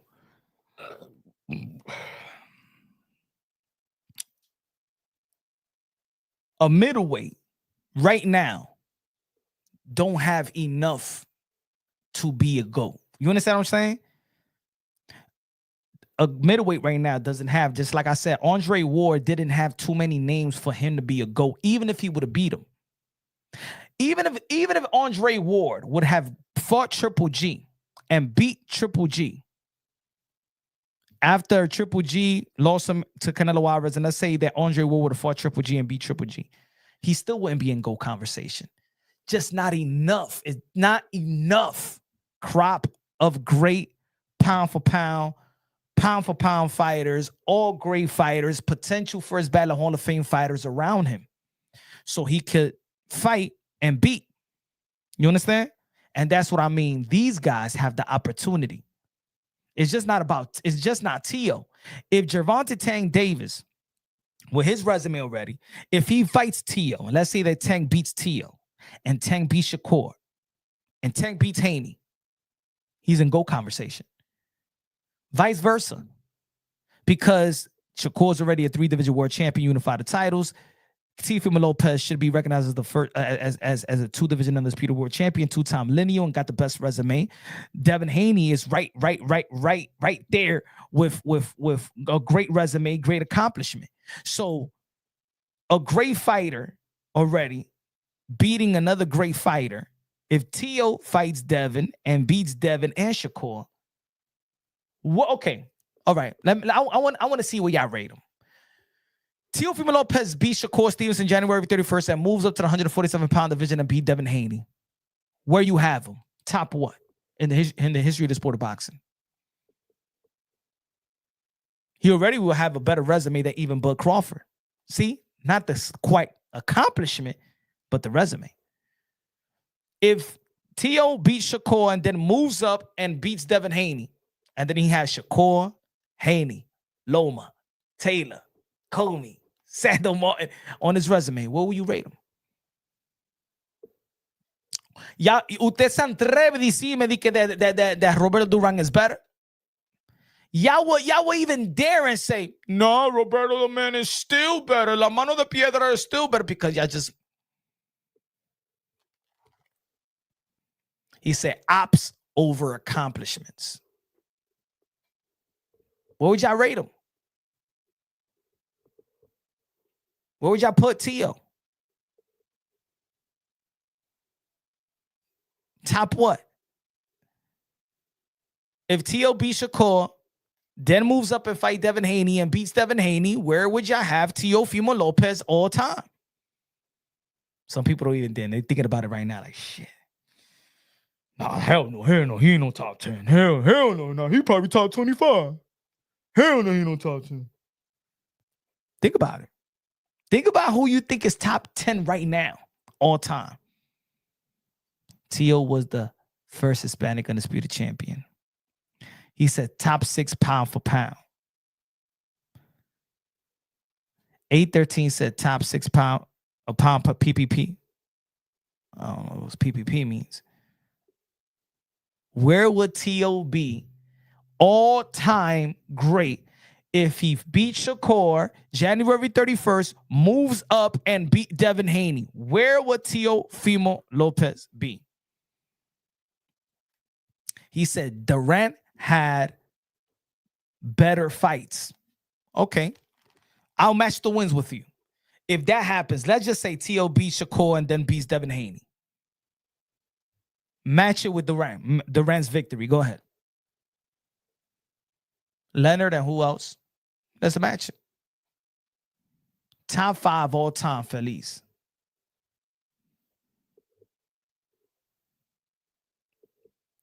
You're generating good conversation, Punch. And MAW in the building. What's good, MAW? Top 5 all time, great. MAW said you're generating good conversation, Punch. I got to go home, do more research for comparison. Hey, yo, and you know what?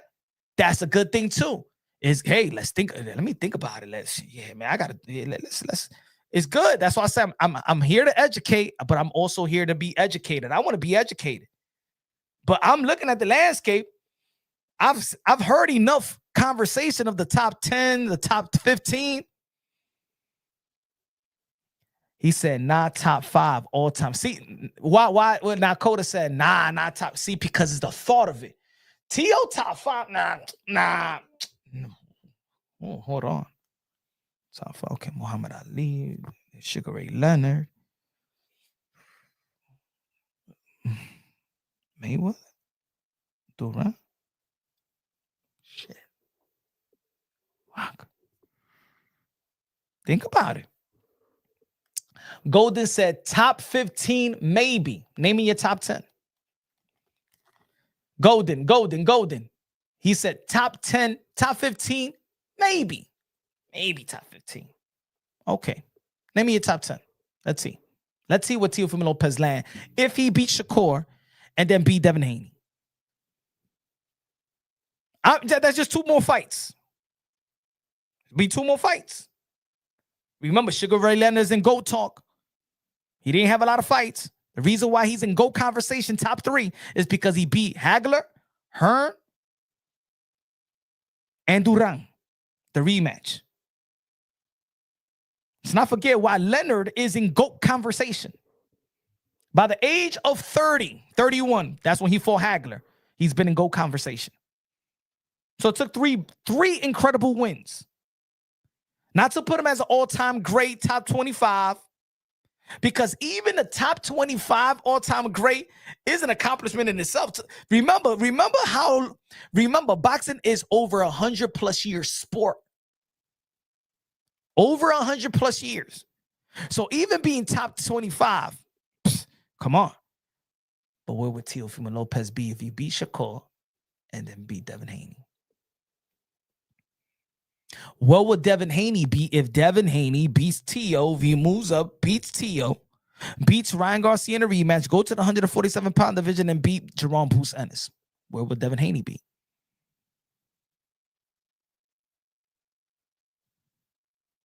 He said, I'm not sure about GOAT conversation because it's Tio, because it's today, come on, the greats of the greats in the past that we are slave to. We're slaves to them.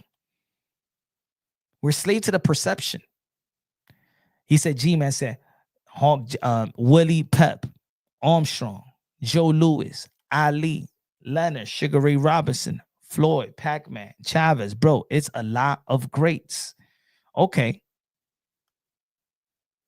Name me 5 fighters that Sugar Ray Robinson beat. Name me 5.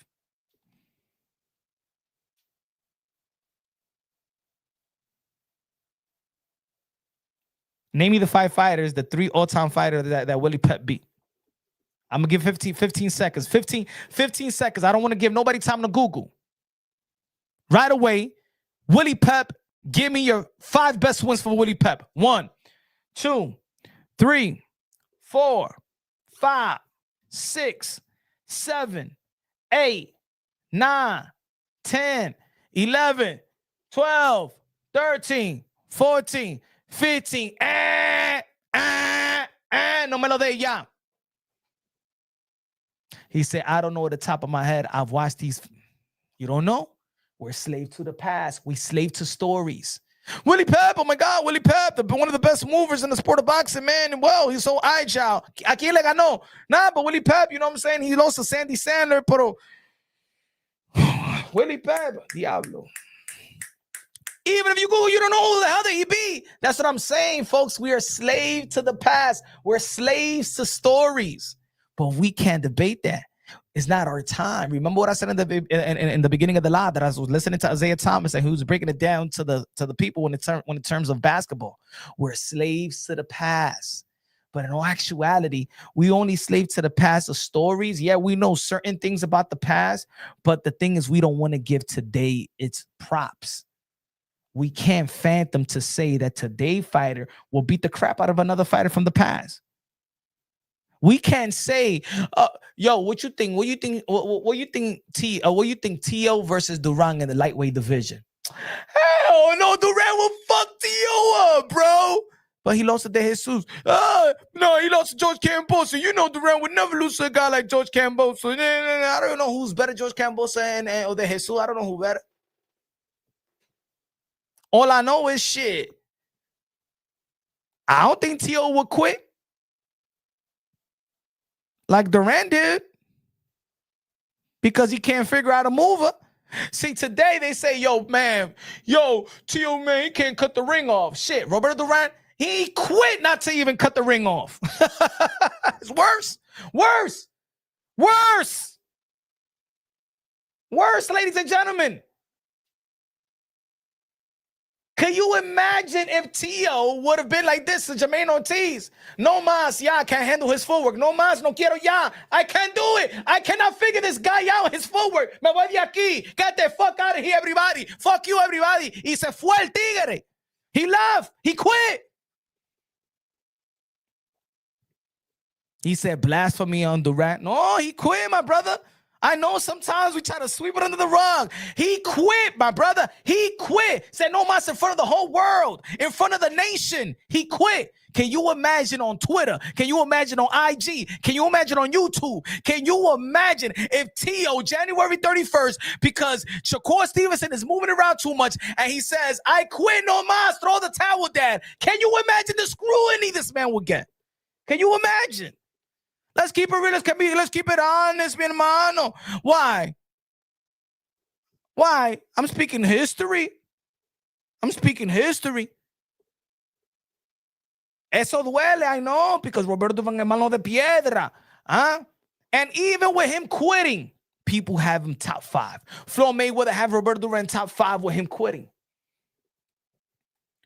In the days of 2026, you know what we call that? A bitch, a pussy, like Sugar Ray, like Teofimo Pessinha be saying. If Roberto Durant quit in today's landscape, he's a pure bitch, right? Let's keep it real. Let's keep it honest, because that's what you call That's what you call Tech if he quit. That's what you call Devhaney if we quit. That's what you call Shakur if he quit. That's what you will call Tio if he quit. That's what you will call Ryan Garcia if he quit. He pussy. He's a bitch. Get him out of the sport. He should quit. He should never step inside the ring ever again. He can't cut the ring off. He's worth it cutting the ring off. He's a quitting bitch. That's what you would say about Roberto Durant today. Am I right or wrong? Or no? No? Or y'all will be understand. Okay, we're the people of understanding. We'll be like, nah, we understand. Nah. Because Sugar Ray Leonard wasn't fighting fair. He wasn't going toe-to-toe.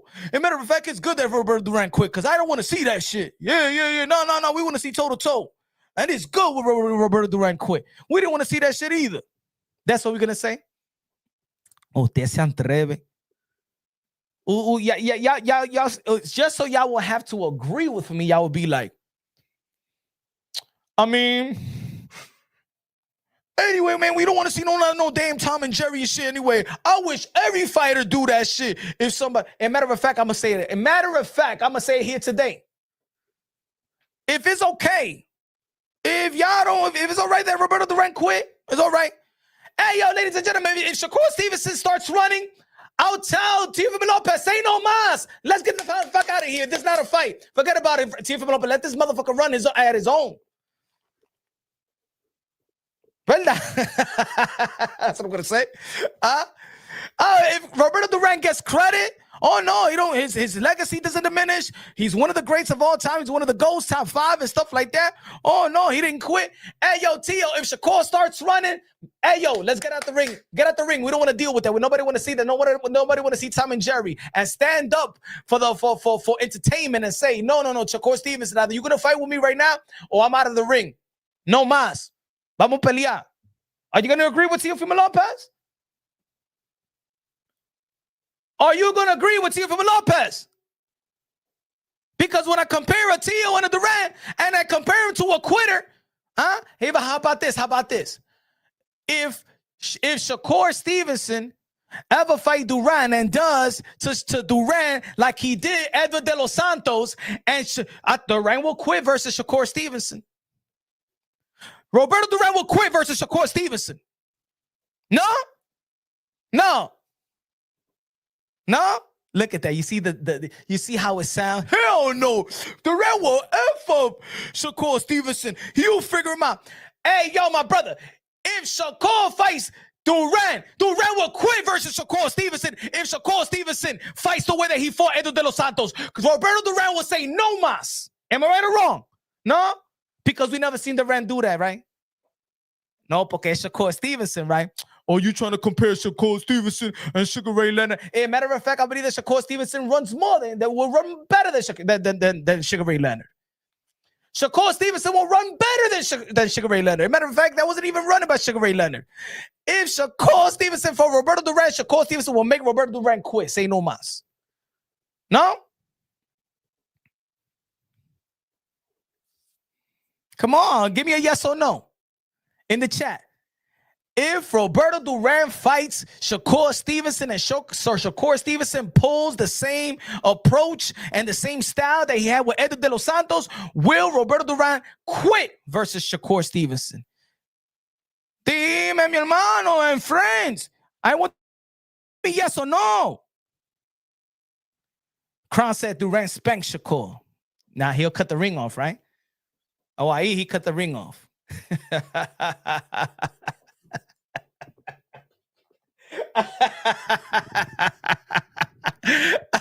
Y'all can't even envision it. Your mind wouldn't allow you. You will erase the thought that he ever quit.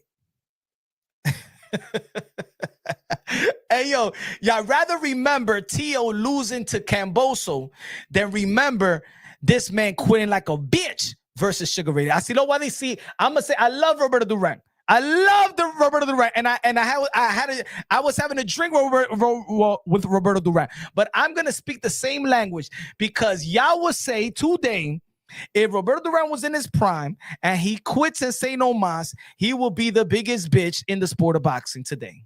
Yes or no? Come on.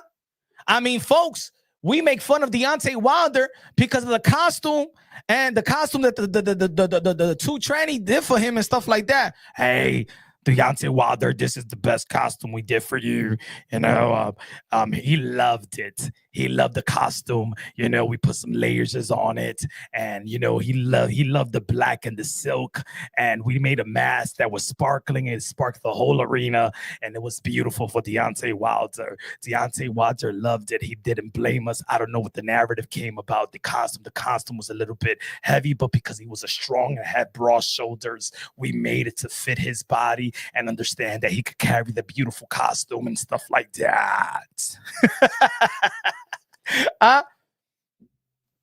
Wasn't he the laughing stock? Wasn't the world of boxing? Yo, we dragged Deontay Wilder to the mud, in the mud, through the mud. He was a mud.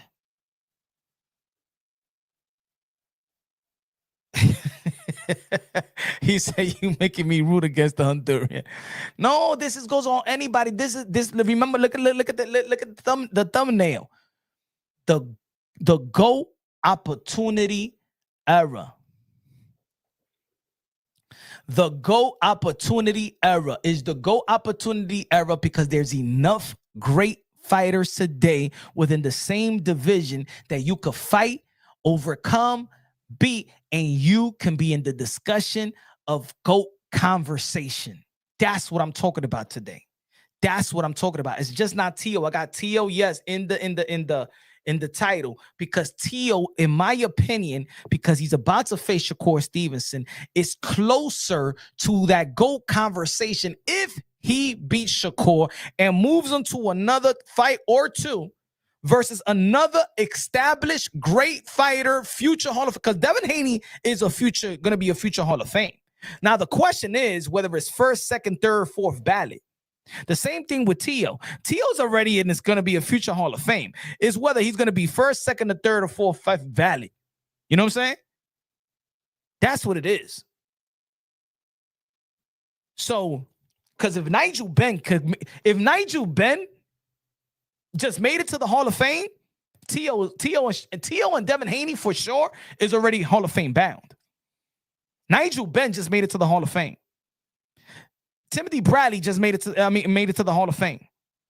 Tio and Devin Haney is going to be in the Hall of Fame already. They're already Hall of Fame bound. We just don't know if they're going to be first, second, third, fourth ballot, but they're already going to be to the Hall of Fame. Again, Teo beat Shakur. And Teo then moves to 147 to be a Devin Haney. Or Teo, and then if he goes to fight to 154 and fight another established fighter, or beat a Ryan or the winner Mario Barrios or Ryan, but let's say go to 154 and beat a guy like Boots or Virgil, something like that. He's in GOAT conversation. Shakur beating, if Shakur beats Teo, he'd be a 4-division world champion beating the king. He'll be a 2-time lineal now. He'll be a 2-time lineal. We know that Teo should be undisputed because of Josh Taylor vacated the belt. So me, as an educated boxing guy, I know that if Shakur beats Teo, I'm looking at Shakur Stevenson as the undisputed. He's the best. He'll be the king at 140. Right now, Teo is the king at 140. If he beats Teo and then goes around and beats Tank, or goes around and go and beat Haney, he's in GOAT conversation, my brothers. You in the era today, like, I'm not going to say it's the golden era, but it has the golden ingredient era. It has the competition is right there for you to be a GOAT. Because Hearn and Hagler, and it was just 2-3 divisions apart, right? I'm sorry, yeah, it's just 1 division apart. 2 division, right? Okay, Roberto Duran had a couple fights before he fought Leonard at welterweight. So boom, you had the Hearn and you had Hagler. Nothing more than 160. So there was blessed to have these great fighters around the same weight class where they could make that weight, and it was already comfortable enough to compete, right? There's certain fighters that just didn't have the same era, didn't have the same generation, didn't have the opportunity because they just didn't have. For example, Bam Rodriguez is great. Is Bam Rodriguez great right now? Pound for pound fighter. Who are we telling him to fight or to beat next? What's the fight for Bam Rodriguez? Let's be real, let's be honest. Either Nakatani, but after Nakatani performance, people just want a Bam and Inoue. See, Bam will have to go all the way to Inoue because those divisions around there, for people doesn't deem too many great fighters there. So now he has to move 3 divisions to dare to be great, to put an established name with an established accomplisher in his resume. And the same thing for Inoue. So now Inoue has to go look down on Bam Rodriguez, hope that Bam Rodriguez moves up for him to get another name, or he has to move up to a 5th division, 6th division and do that, right? So it's either you be great, and that's why if you look at the poll, is different type of reasons why they in GOAT conversation. Ali is a different reason why he's in a GOAT conversation. He's heavyweight, lineal, undisputed at the time, had all the titles. That's the heavyweight division, is the king of the world. Bud Crawford, because of the 3-division undisputed world champion, right? Mayweather, because he beat more world champions in the history of the sport of boxing and a 5-division world champion. Manny Pacquiao, 8-division world champion. No fighter has ever, and the resume speak for itself. And him daring to be great, daring to be great, daring to be great, daring to be great, daring to be great. Same thing with Floyd Mayweather, daring to be great, but feeding champions, credible, elite fighter, world-class fighter. The reason there's a difference between Floyd Mayweather and Sugar Ray Robinson. Yeah, you got a bunch of fights. The difference between Mayweather and Julio Cesar Chavez. Julio Cesar Chavez, oh my God, he has so many fights, but were they world-class fighters like the resume of Floyd Mayweather? No. So people are in GOAT conversation. I'm not saying number 1. For me, GOAT conversation is top 10. Top 10, you're one of the GOATs. It's hard. You cannot just name one because it's eras. It's too many eras. But GOAT conversation, GOAT. You're one of the, when I say one of the GOATs, I'm talking about the top 10 in the history of the sport of boxing. Because if Teo beats Shakur and then beats Devin Haney moving up, he's the man of this generation. I don't give a fuck what anybody say. Hate him all y'all want. Love him all y'all want. That's the facts. Ain't no greater win. Ain't in this era, within their contemporaries, is no greater win than Teo beating Shakur, Teo beating Haney, Haney beating Teo, Haney beating Shakur, Tang beating Haney, Tang being Shakur, Tang being Teo, Teo being. That's what it is. It is what it is. And you could skip and go to 154 as well. Then you got, but even Boots and Virgil is not even as established as Devin Haney, Shakur, nor Teofimo Lopez. Boots and Virgil is not even as good as Virgil is. He's not even sniffing the accomplishment and the careers of Teofimo Lopez or Devin Haney. He could be in the same conversation of entertainment and he's a dangerous fighter. But when it comes to accomplishment, he can't even sniff what these guys has done already.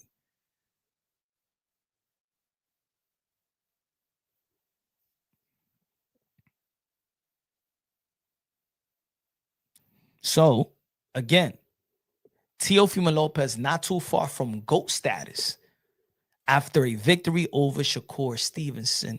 If he has one to two to three great wins, all-time great wins. And it takes great fighters for you to truly enhance your legacy. Right?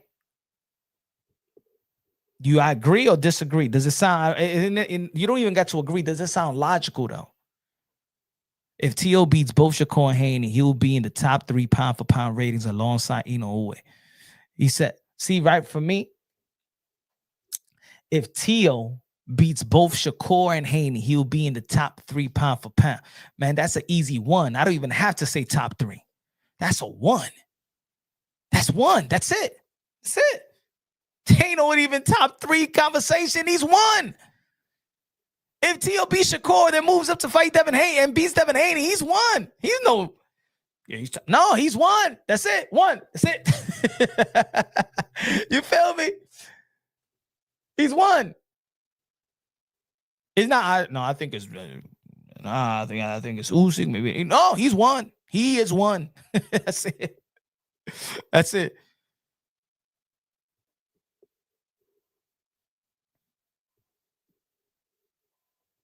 Because think about that. You telling me that Teo has to be Loma, Taylor, Shakur. He beat Barbosa, a good man. See, Teofimo Lopez. Even Teofimo Lopez, not so incredible wins or whatever. The Barbosa victory was just as good as any victories that these other people be having in the sport of boxing. Let's not forget the narrative. Oh no, Jack Catterall really beat Josh Taylor. Taylor stepping to Taylor when he fought Teo, he really lost to Jack Catterall. Okay, let's rewrite history then. Let's rewrite it. Let's rewrite history then. Okay, give it to Jack Catterall. Y'all want to rewrite history? Let's rewrite history then. Okay, Jack Catterall beat Josh Taylor. And then Jack Catterall fights Arnold Barbosa. Arnold Barbosa beats Jack Catterall. He becomes 140-pound undisputed. And then Barbosa beats Teofimo Lopez, and Teofimo Lopez beat Arnold Barbosa, and Teofimo Lopez become undisputed. Is that better? Is that better enough for y'all? Is that good? Is that better? Okay, give it to Jack Catterall. And Arnold Barbosa beats Jose Ramirez. Arnold Barbosa beat Jack Catterall. Then Arnold Barbosa fights Teofimo Lopez. Teofimo Lopez beat Arnold Barbosa, and then Teofimo will become undisputed. Is it better?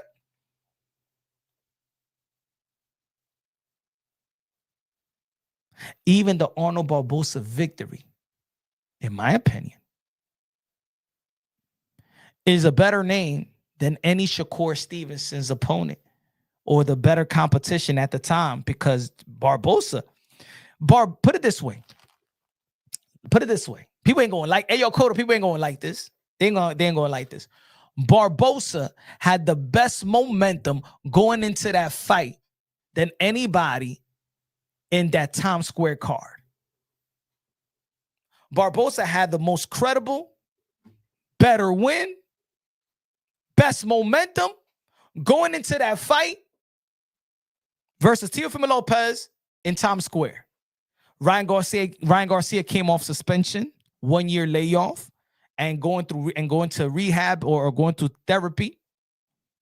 Didn't have momentum. Rolly came from a loss, didn't have momentum. Devin Haney came from an ass whooping, didn't have momentum. Arnold Barbosa beat Jose Ramirez. Ramirez coming from losses, no momentum. Teo versus Steve Claggett, heavily criticized because Steve Claggett was nobody for the people. Barbosa coming from a victory versus Jose Ramirez and Jack Catterall. Oh, because Teofimo Lopez beat Arnold Barbosa. People want to sweep that victory. Oh, they want to sweep. Hey, yo, ladies and gentlemen, Arnold Barbosa, if all the narrative and chips fall where they were supposed to fall in people's opinion, if Jack Catterall was supposed to beat Josh Taylor, right? Where Arnold Barbosa was a mandatory position for years. So eventually Barbosa was going to fight Jack Catterall. And then Barbosa beat Jack Catterall. And then Teofimo Lopez is a WBO champion and already got into the rankings. He would have been the mandatory as well. Then he would have got Barbosa. Two top ranked fighters. He probably would have got Barbosa anyway. And then Teofimo Lopez would have beat Barbosa. In the end of the day, it is what it is. Arnold Barbosa is a great victory. Is a better victory. Arnold Barbosa has a better resume than William Cepeda, than Patley, than Yoshino, than Artem. Am I lying?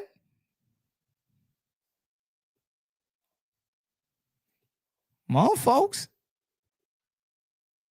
When it's all said and done, when it comes to the sport of boxing, we are going to give credit where credit is due, just like we do in every era. When Muhammad Ali retired, lost his faculties, that's when people started saying that he's the greatest of all time. When Mayweather retired, we were desperate seeking for the next Mayweather. Adrian Broner is the next Mayweather. Tank is the next Mayweather. Haney is the next Mayweather. Shakur is the next Mayweather. And the more and the more that we're finding, the more and more that people are trying to find who's going to be the next Floyd Mayweather, the more and more you be like, damn, Floyd Mayweather was that guy. And that's why I keep on saying when we talk about Floyd Mayweather was so great that you could split Floyd Mayweather's in half. Pretty Boy Floyd and Money May, and two fighters will go into the Hall of Fame. That's how great Floyd Mayweather was. But at his time, he was booed. When he was saying he was the greatest, they were saying no. And we put all the same roadblocks and we say all the same names that shame the idea that Floyd Mayweather was a GOAT. We shame Floyd Mayweather of the idea because people were slaves to the past. And now, there's people out there that be like, don't you ever say that Bud Crawford is like Floyd Mayweather. Bud Crawford don't have the resume like Floyd Mayweather. Man, you can't, man, please, man. Floyd Mayweather, man, he would have. Now it's the ultimate praise for Floyd. Right? Who's better in the chat? Crawford or Floyd Mayweather? Is Bud Crawford better than Floyd Mayweather?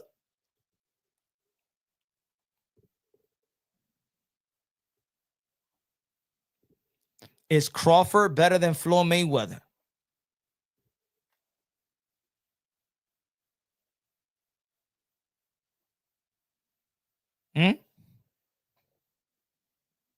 All right, they got your kids hostage. You got to pick one fighter to save to save your kid. You got to pick that fighter to beat this opponent right here in the 12-round bout of a 147 pounder or 154 pounder. Anybody in the history of the sport of boxing, anybody. You got Floyd and you got Crawford. You got to pick one of these guys to save your kids. You got to hire one of these guys to do the job. Are you picking Floyd Mayweather or you picking Terrence Bud Crawford to save your son and daughter being hostage? And they got to win that fight to save your kid. Who you picking? Who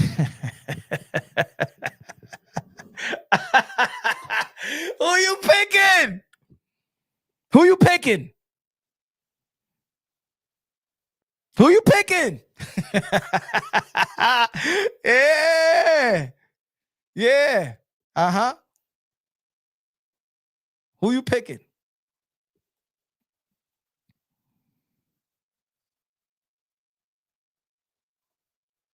He said, put my money with money. Yeah, see, I got to give that type of example because there's some people that are going to be hard-headed and stuff. No. You put 147, 154, the best 147, 154 to fight, to save your daughter or your son that's hostage. You got to pick Bud or Bud, Boyd or Floyd. Okay, how about this? I love that. Hey, yo, to save your kid hostage, right? Madrimov as the opponent. You're going to pick Floyd or Bud Crawford to face Madrimov. You already seen Bud beat Madrimov. To save your child, who you got? You got to hire somebody to beat Madrimov to save your kids. Floyd or Bud Crawford to beat Madrimov and your kids is saved. If you lose, you're never going to see your kids again. Who you got, Floyd or Crawford? And you already seen DK Crawford. He beat Madrimov, right? So I think that all of y'all should pick Crawford. Floyd or Crawford?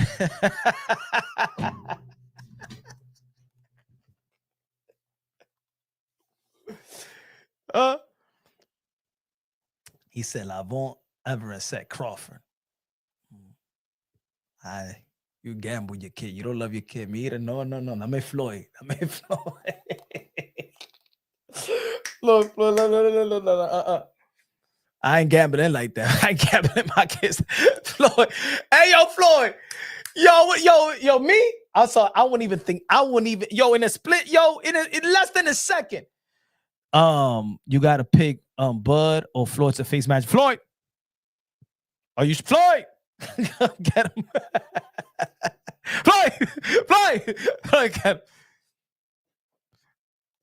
Nah, he don't love his kid. Es un gamble coda. That's the thing that doesn't love his kids.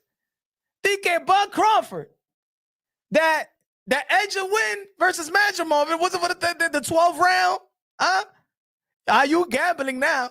That's the thing that gambling. You don't love your kid if you're picking Crawford. He don't love his kids. He wouldn't gamble with. No. Floyd. No, I need to see I need to see my son and my daughter again. Floyd, help me. Man, I wouldn't even look but Crawford's way.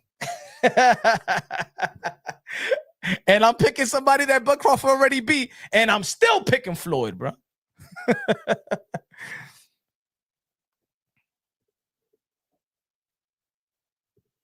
That fighter instincts, all safe and sound. Floyd ass.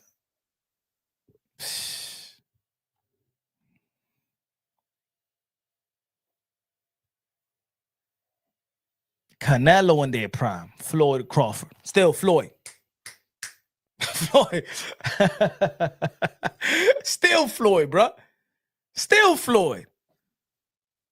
If it was Canelo to save your kids, the Canelo is the opponent in their prime. Floyd or Crawford? Floyd.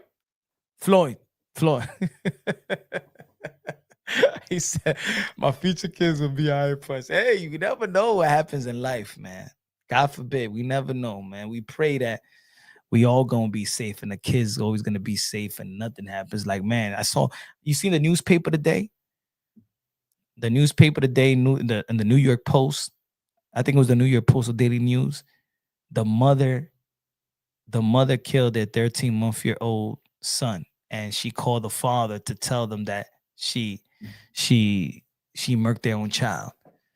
Yo, man, this is a scary world, ladies. Man, it's a scary world. You don't even know what to trust, man. Sometimes you can't even trust the people you make babies with.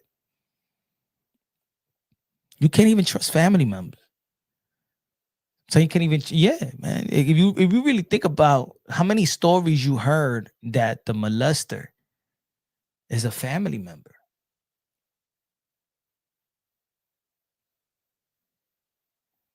And I don't even want to go to when my family had experience with my cousin's daughter, in which she's like a niece. Her uncle from the mother's side raped her,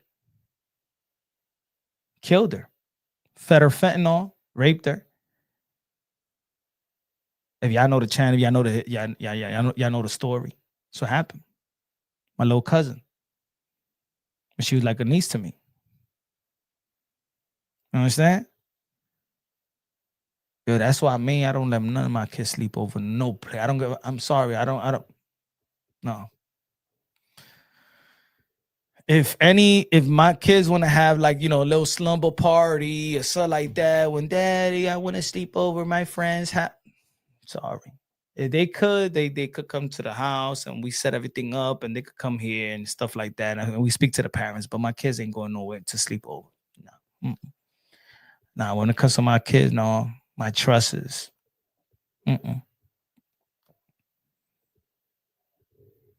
No. Let's get back to boxing, bro. Making me all depressed. Okay, all right, true. I don't want to go that route. That's true, because I'm going to get angry. Mosley became Floyd's manager, telling Floyd to Marguerite, someone Floyd. My ex-mother-in-law don't vacuum, but she don't let my daughter sleep over other places. No, you don't know it because you don't know. You know what I'm saying? You don't know, man. You don't know, man. You don't know people's capabilities, man. It's scary, man. But again, let's keep it boxing. And we're gonna keep that for Sunday brotherhood conversation. But man, this era is very, very good, man, and we shouldn't take it for granted. That's what I'm saying. And basically, that's what I'm trying to say. Yo, boxing fan, let's not take this era for granted, bro. This is a great era, man. And a lot of people keep on saying, these guys ain't fighting each other. These guys ain't fighting each other.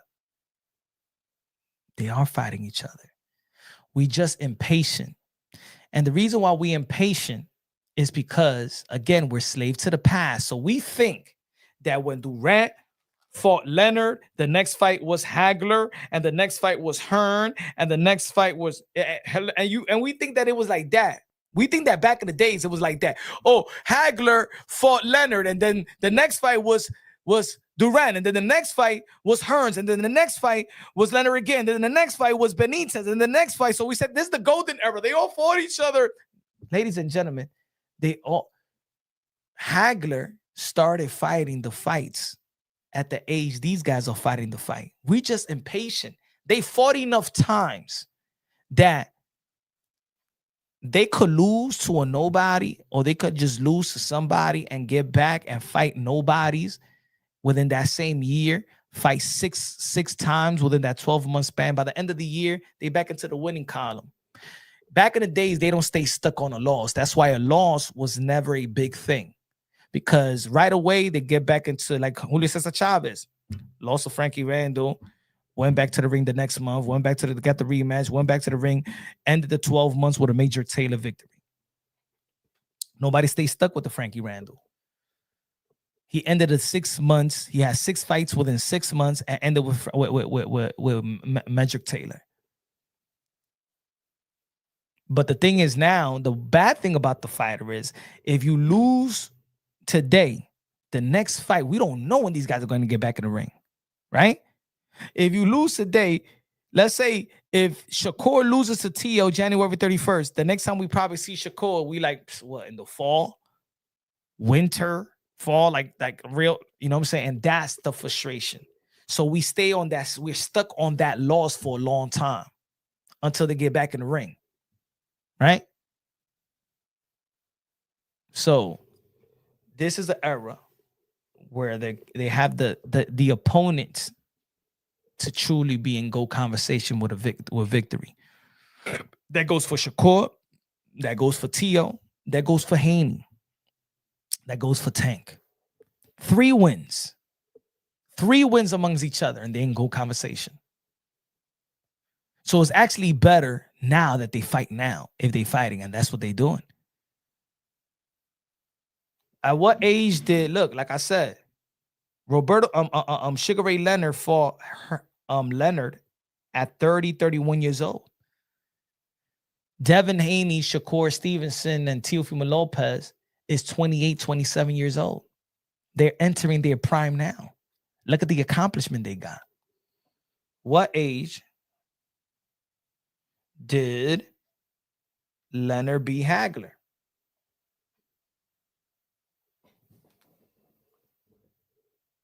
Sugar Ray Leonard defeated Marvin Hagler, 1987, 32 years old, and Leonard, 30 years old.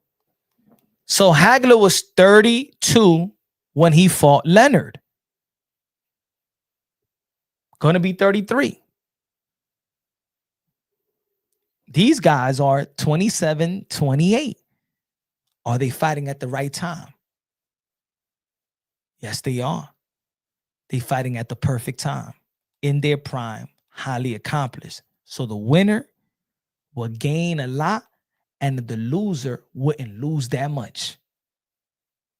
The winner will gain a lot, and the loser wouldn't lose that much because you're fighting another great fighter. The reason why the 4 kings never lost their crown. It don't matter that Duran got knocked out by Hearns in the 2nd round. It don't matter that Hagler knocked out Hearns. I'm sorry. It don't matter that Hearns knocked out Duran in the 2nd round. It don't matter that Hagler knocked out Hearns in the 3rd round. The 4 kings will forever be 4 kings. Their crown was never taken off, and their greatness was never diminished.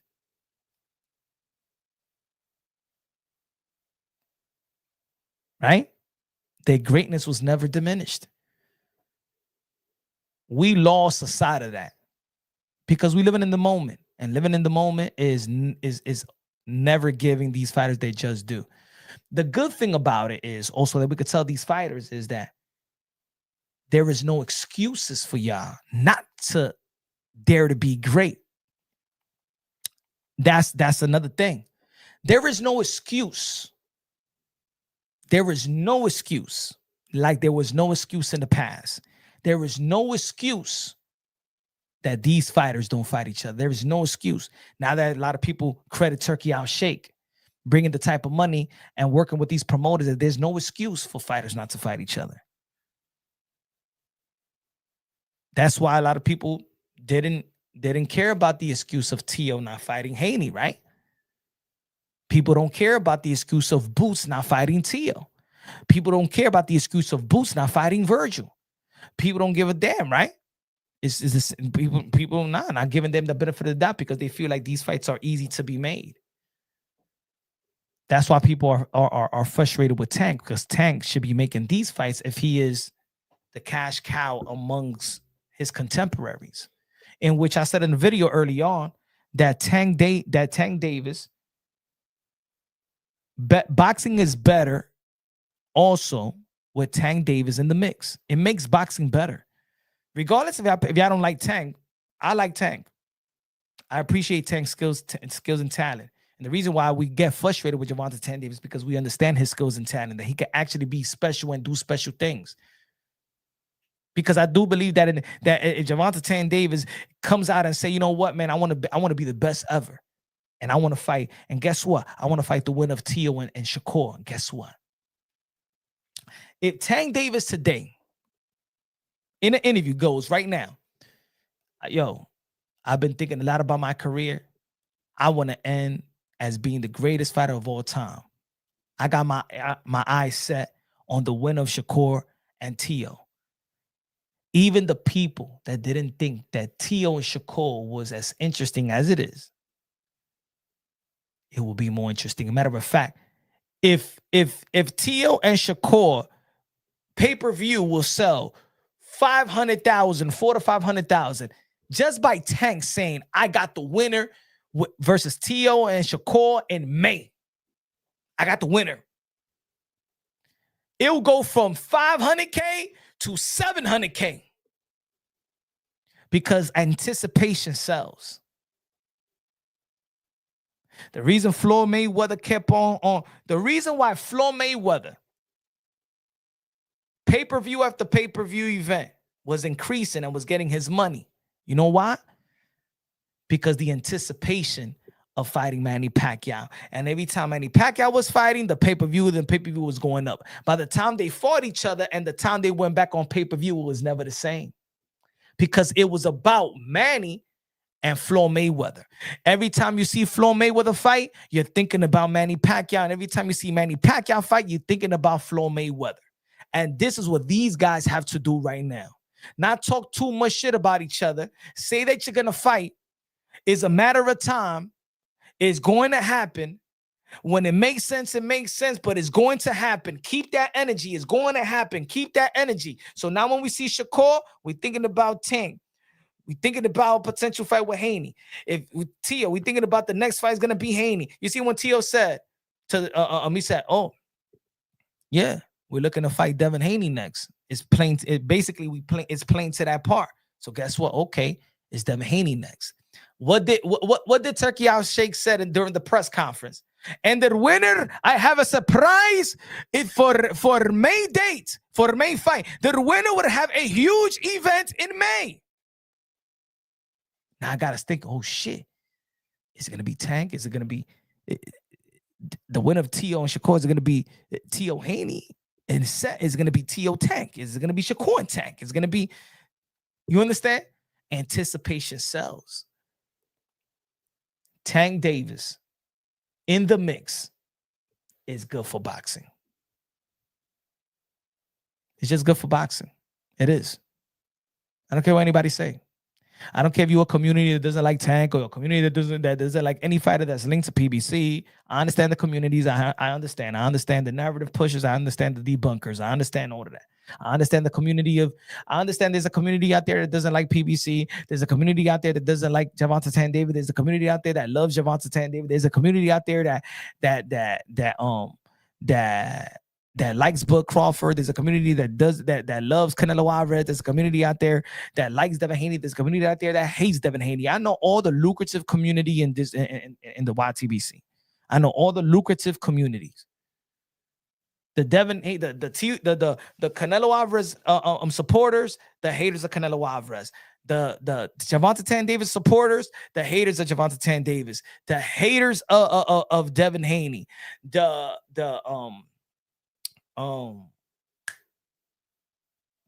else? What else we have?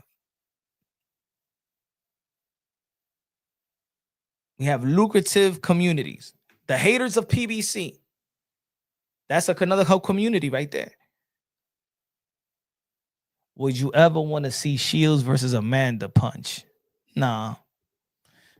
Amanda Serrano's a 126 pounder. She just went back down 2 weight classes down because she was daring to be great to face Katie Taylor at 135 and 140. Clarissa Shields is a heavyweight. No, that's not. That's really that's almost like put it this way. That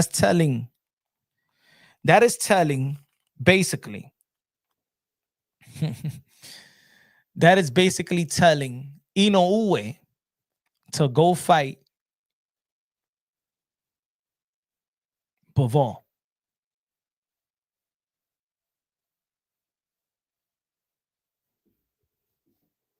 That's asking Amanda Serrano to fight Clarissa Shields. Or let's not put too much. Okay, that's like telling Teo at 140 to fight Bivol at 168. Tank to fight Canelo. Yeah, no. Now a good fight will be, you know what I'm saying? Clarissa just got too big. You know what I'm saying? If she would have just stayed around the 154, you know, she just went too big, you know? If she could squeeze herself right back to the 154, I think that would be great, best for women boxing. Because now we're just asking these girls to move up at least 2 division up in there to be great. You know what I'm saying? Alicia Baumgartner's a 130 pounder. You know, so the competition is Shadeja Green versus Clarissa is good enough. But yeah, man. People want to meet you, Pun. Do you watch parties somewhere at a bar, sell tickets? I would, but I don't know. Maybe we have more support. Maybe I think that, you know, it's easy. I think it's easy to invest in things like that solo if we have consistent support. Dime, mira, el support today. Mira, el support today. Tenemos Caesar. Good looking out, Caesar, con lo de $10 super chat. Y tenemos a Leo con los $5 super chat. $15. Dime, ¿cómo se va a hacer una cosa aquí, mi hermano? No podemos. we can't even invest in a party. If the channel had constant support, of course. But no, hey, I'm sorry, we can do it like that. 2 hours, mira, estoy sudando, $15. Punch Run Boxing going live. Yeah, he said $15 an hour. $15. No, $15 2 hours. So $7, almost $7. $7 an hour. Estoy trabajando, doing live. Caroline Dubois. Yeah, she fought good. I like how Camilla did fight. I felt like the commentators didn't give her no props whatsoever. Camilla did good, bro. I like how Camilla fights.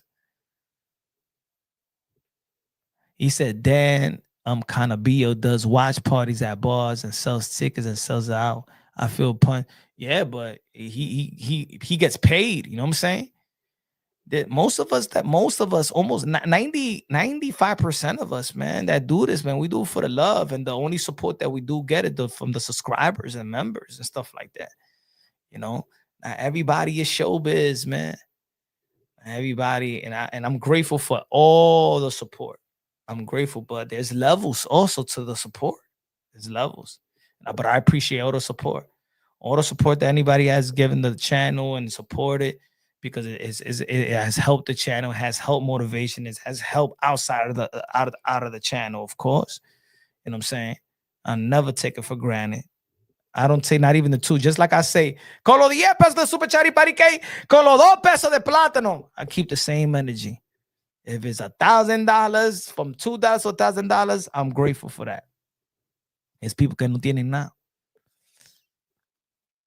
You know what I'm saying?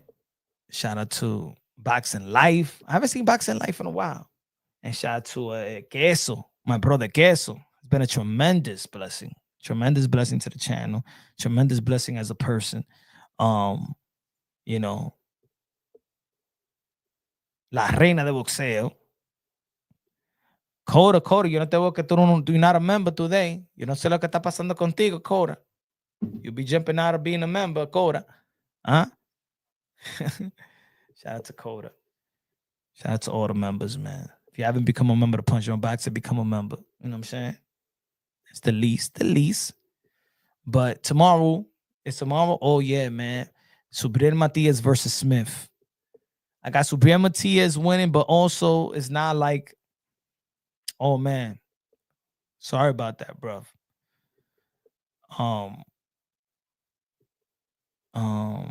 Hope you're good. Hope you getting better. I hope you're good. I got Subriel Matias, but Subriel Matias is a juggernaut as well, man. We don't know what we're gonna get from Subriel Matias. You don't know.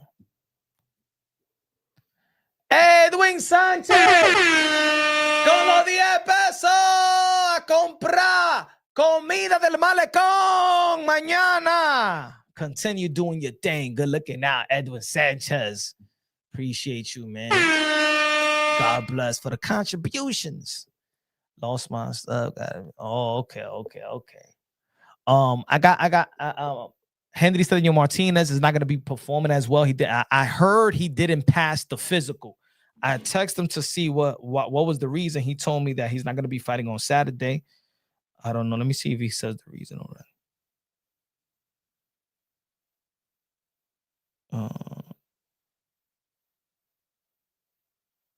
They say he didn't pass the physical. I wonder what happened. Muchas gracias a todos por estar a lo que podría ser un gran, pero realmente mis datos médicos salieron con algunas reseñas no favor, el cual lo comisión de mí no permitió pelea.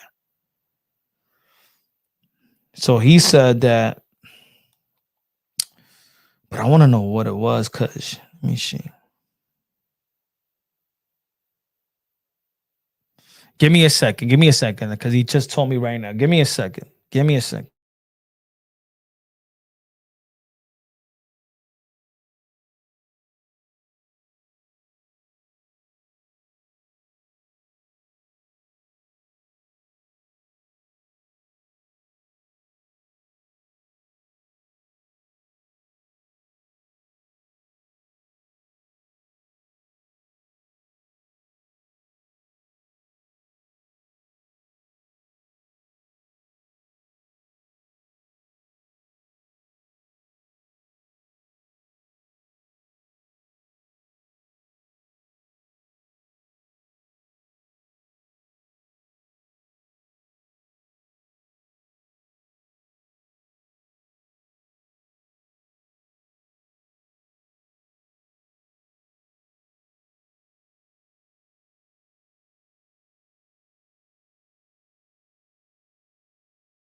Not because when I was talking, he sent a message because I asked him because he told me he like, yo, if you're gonna come to the fight. So Henry Stevenson Martinez is the guy that I helped get signed, right? To Kenny Porter, and now he signed now to King's Promotion, right? I helped their brother get signed as well. These are a couple of fighters that I've helped get signed, get manager deals and promotional deals and stuff like that. So he was supposed to fight this Saturday. So he went through a physical, and the physical came that the commission didn't allow him to fight due to failure of certain tests. And it's what it is, man. I'll tell you like this, man. Props to the New York State Athletic Commission, just because I know what I know. You know what I'm saying? And I'd rather have an interview with him, and if he want to say certain things, let him say it. I won't put I won't put other things that I may have known that could, the new, and that's what I was saying about earlier about recognizing. He would have probably passed the test in the California State Athletic Commission. He probably would have passed the test in the Texas Commission, but New York State Athletic Commission didn't want to pass. Didn't want to give him the license to fight. He failed the test, in which he was telling me that the New York State Athletic Commission got strict over a fighter testing with this physical, is a physical thing. It's not no drug thing. It's a physical. Has to do with. So, they were sued by a boxer not too long ago, because the New York State Athletic Commission passed him when he wasn't supposed to get passed. So it is what it is, man. But tomorrow we're gonna be talking about the fight. We're going to be really talking about this Subir Matias, the 140-pound division. Of course, if Subir Matias does win, what it does for Puerto Rican boxing, what it does for the unification, potential unification bout with Gary Antoine Russell, Richardson Hitchens, and, you know what I'm saying, these potential fights. Teofimo Lopez as well, the winner of Teofimo Lopez and Shakur Stevenson. Subir Matias is going to be looking for that. We're going to be talking about that, a potential Subir Matias, Teo or Shakur, you know what I'm saying? So tomorrow we're going to be talking about more the 140-pound division. So y'all already know, man. God first, everything second. 5 + Survive equals true champions. You haven't become a member to the channel, become a member. If you haven't had your personal relationship or with Christ, you know what I'm saying, not earn that, but seek that personal relationship with God. He's waiting for you, man. And hope that each and every one of your kids is doing well. Your significant other is doing well. Everybody got their health. 2026. Make this an incredible year. Make this an inspiring, motivational career year. I can't wait. We moving on to the 110 subscribers. I want to at least I want to get to 110 subscribers. You know what I'm saying? Especially heading to the summer. So I'm gonna keep on working. I'm gonna be keep putting videos. I feel like I got my second win. I'm highly motivated and stuff like that. And I hope that I hope that my motivation and my work, you know, get reciprocated with support. So, you know what I'm saying? Love you. God bless. And on to the next.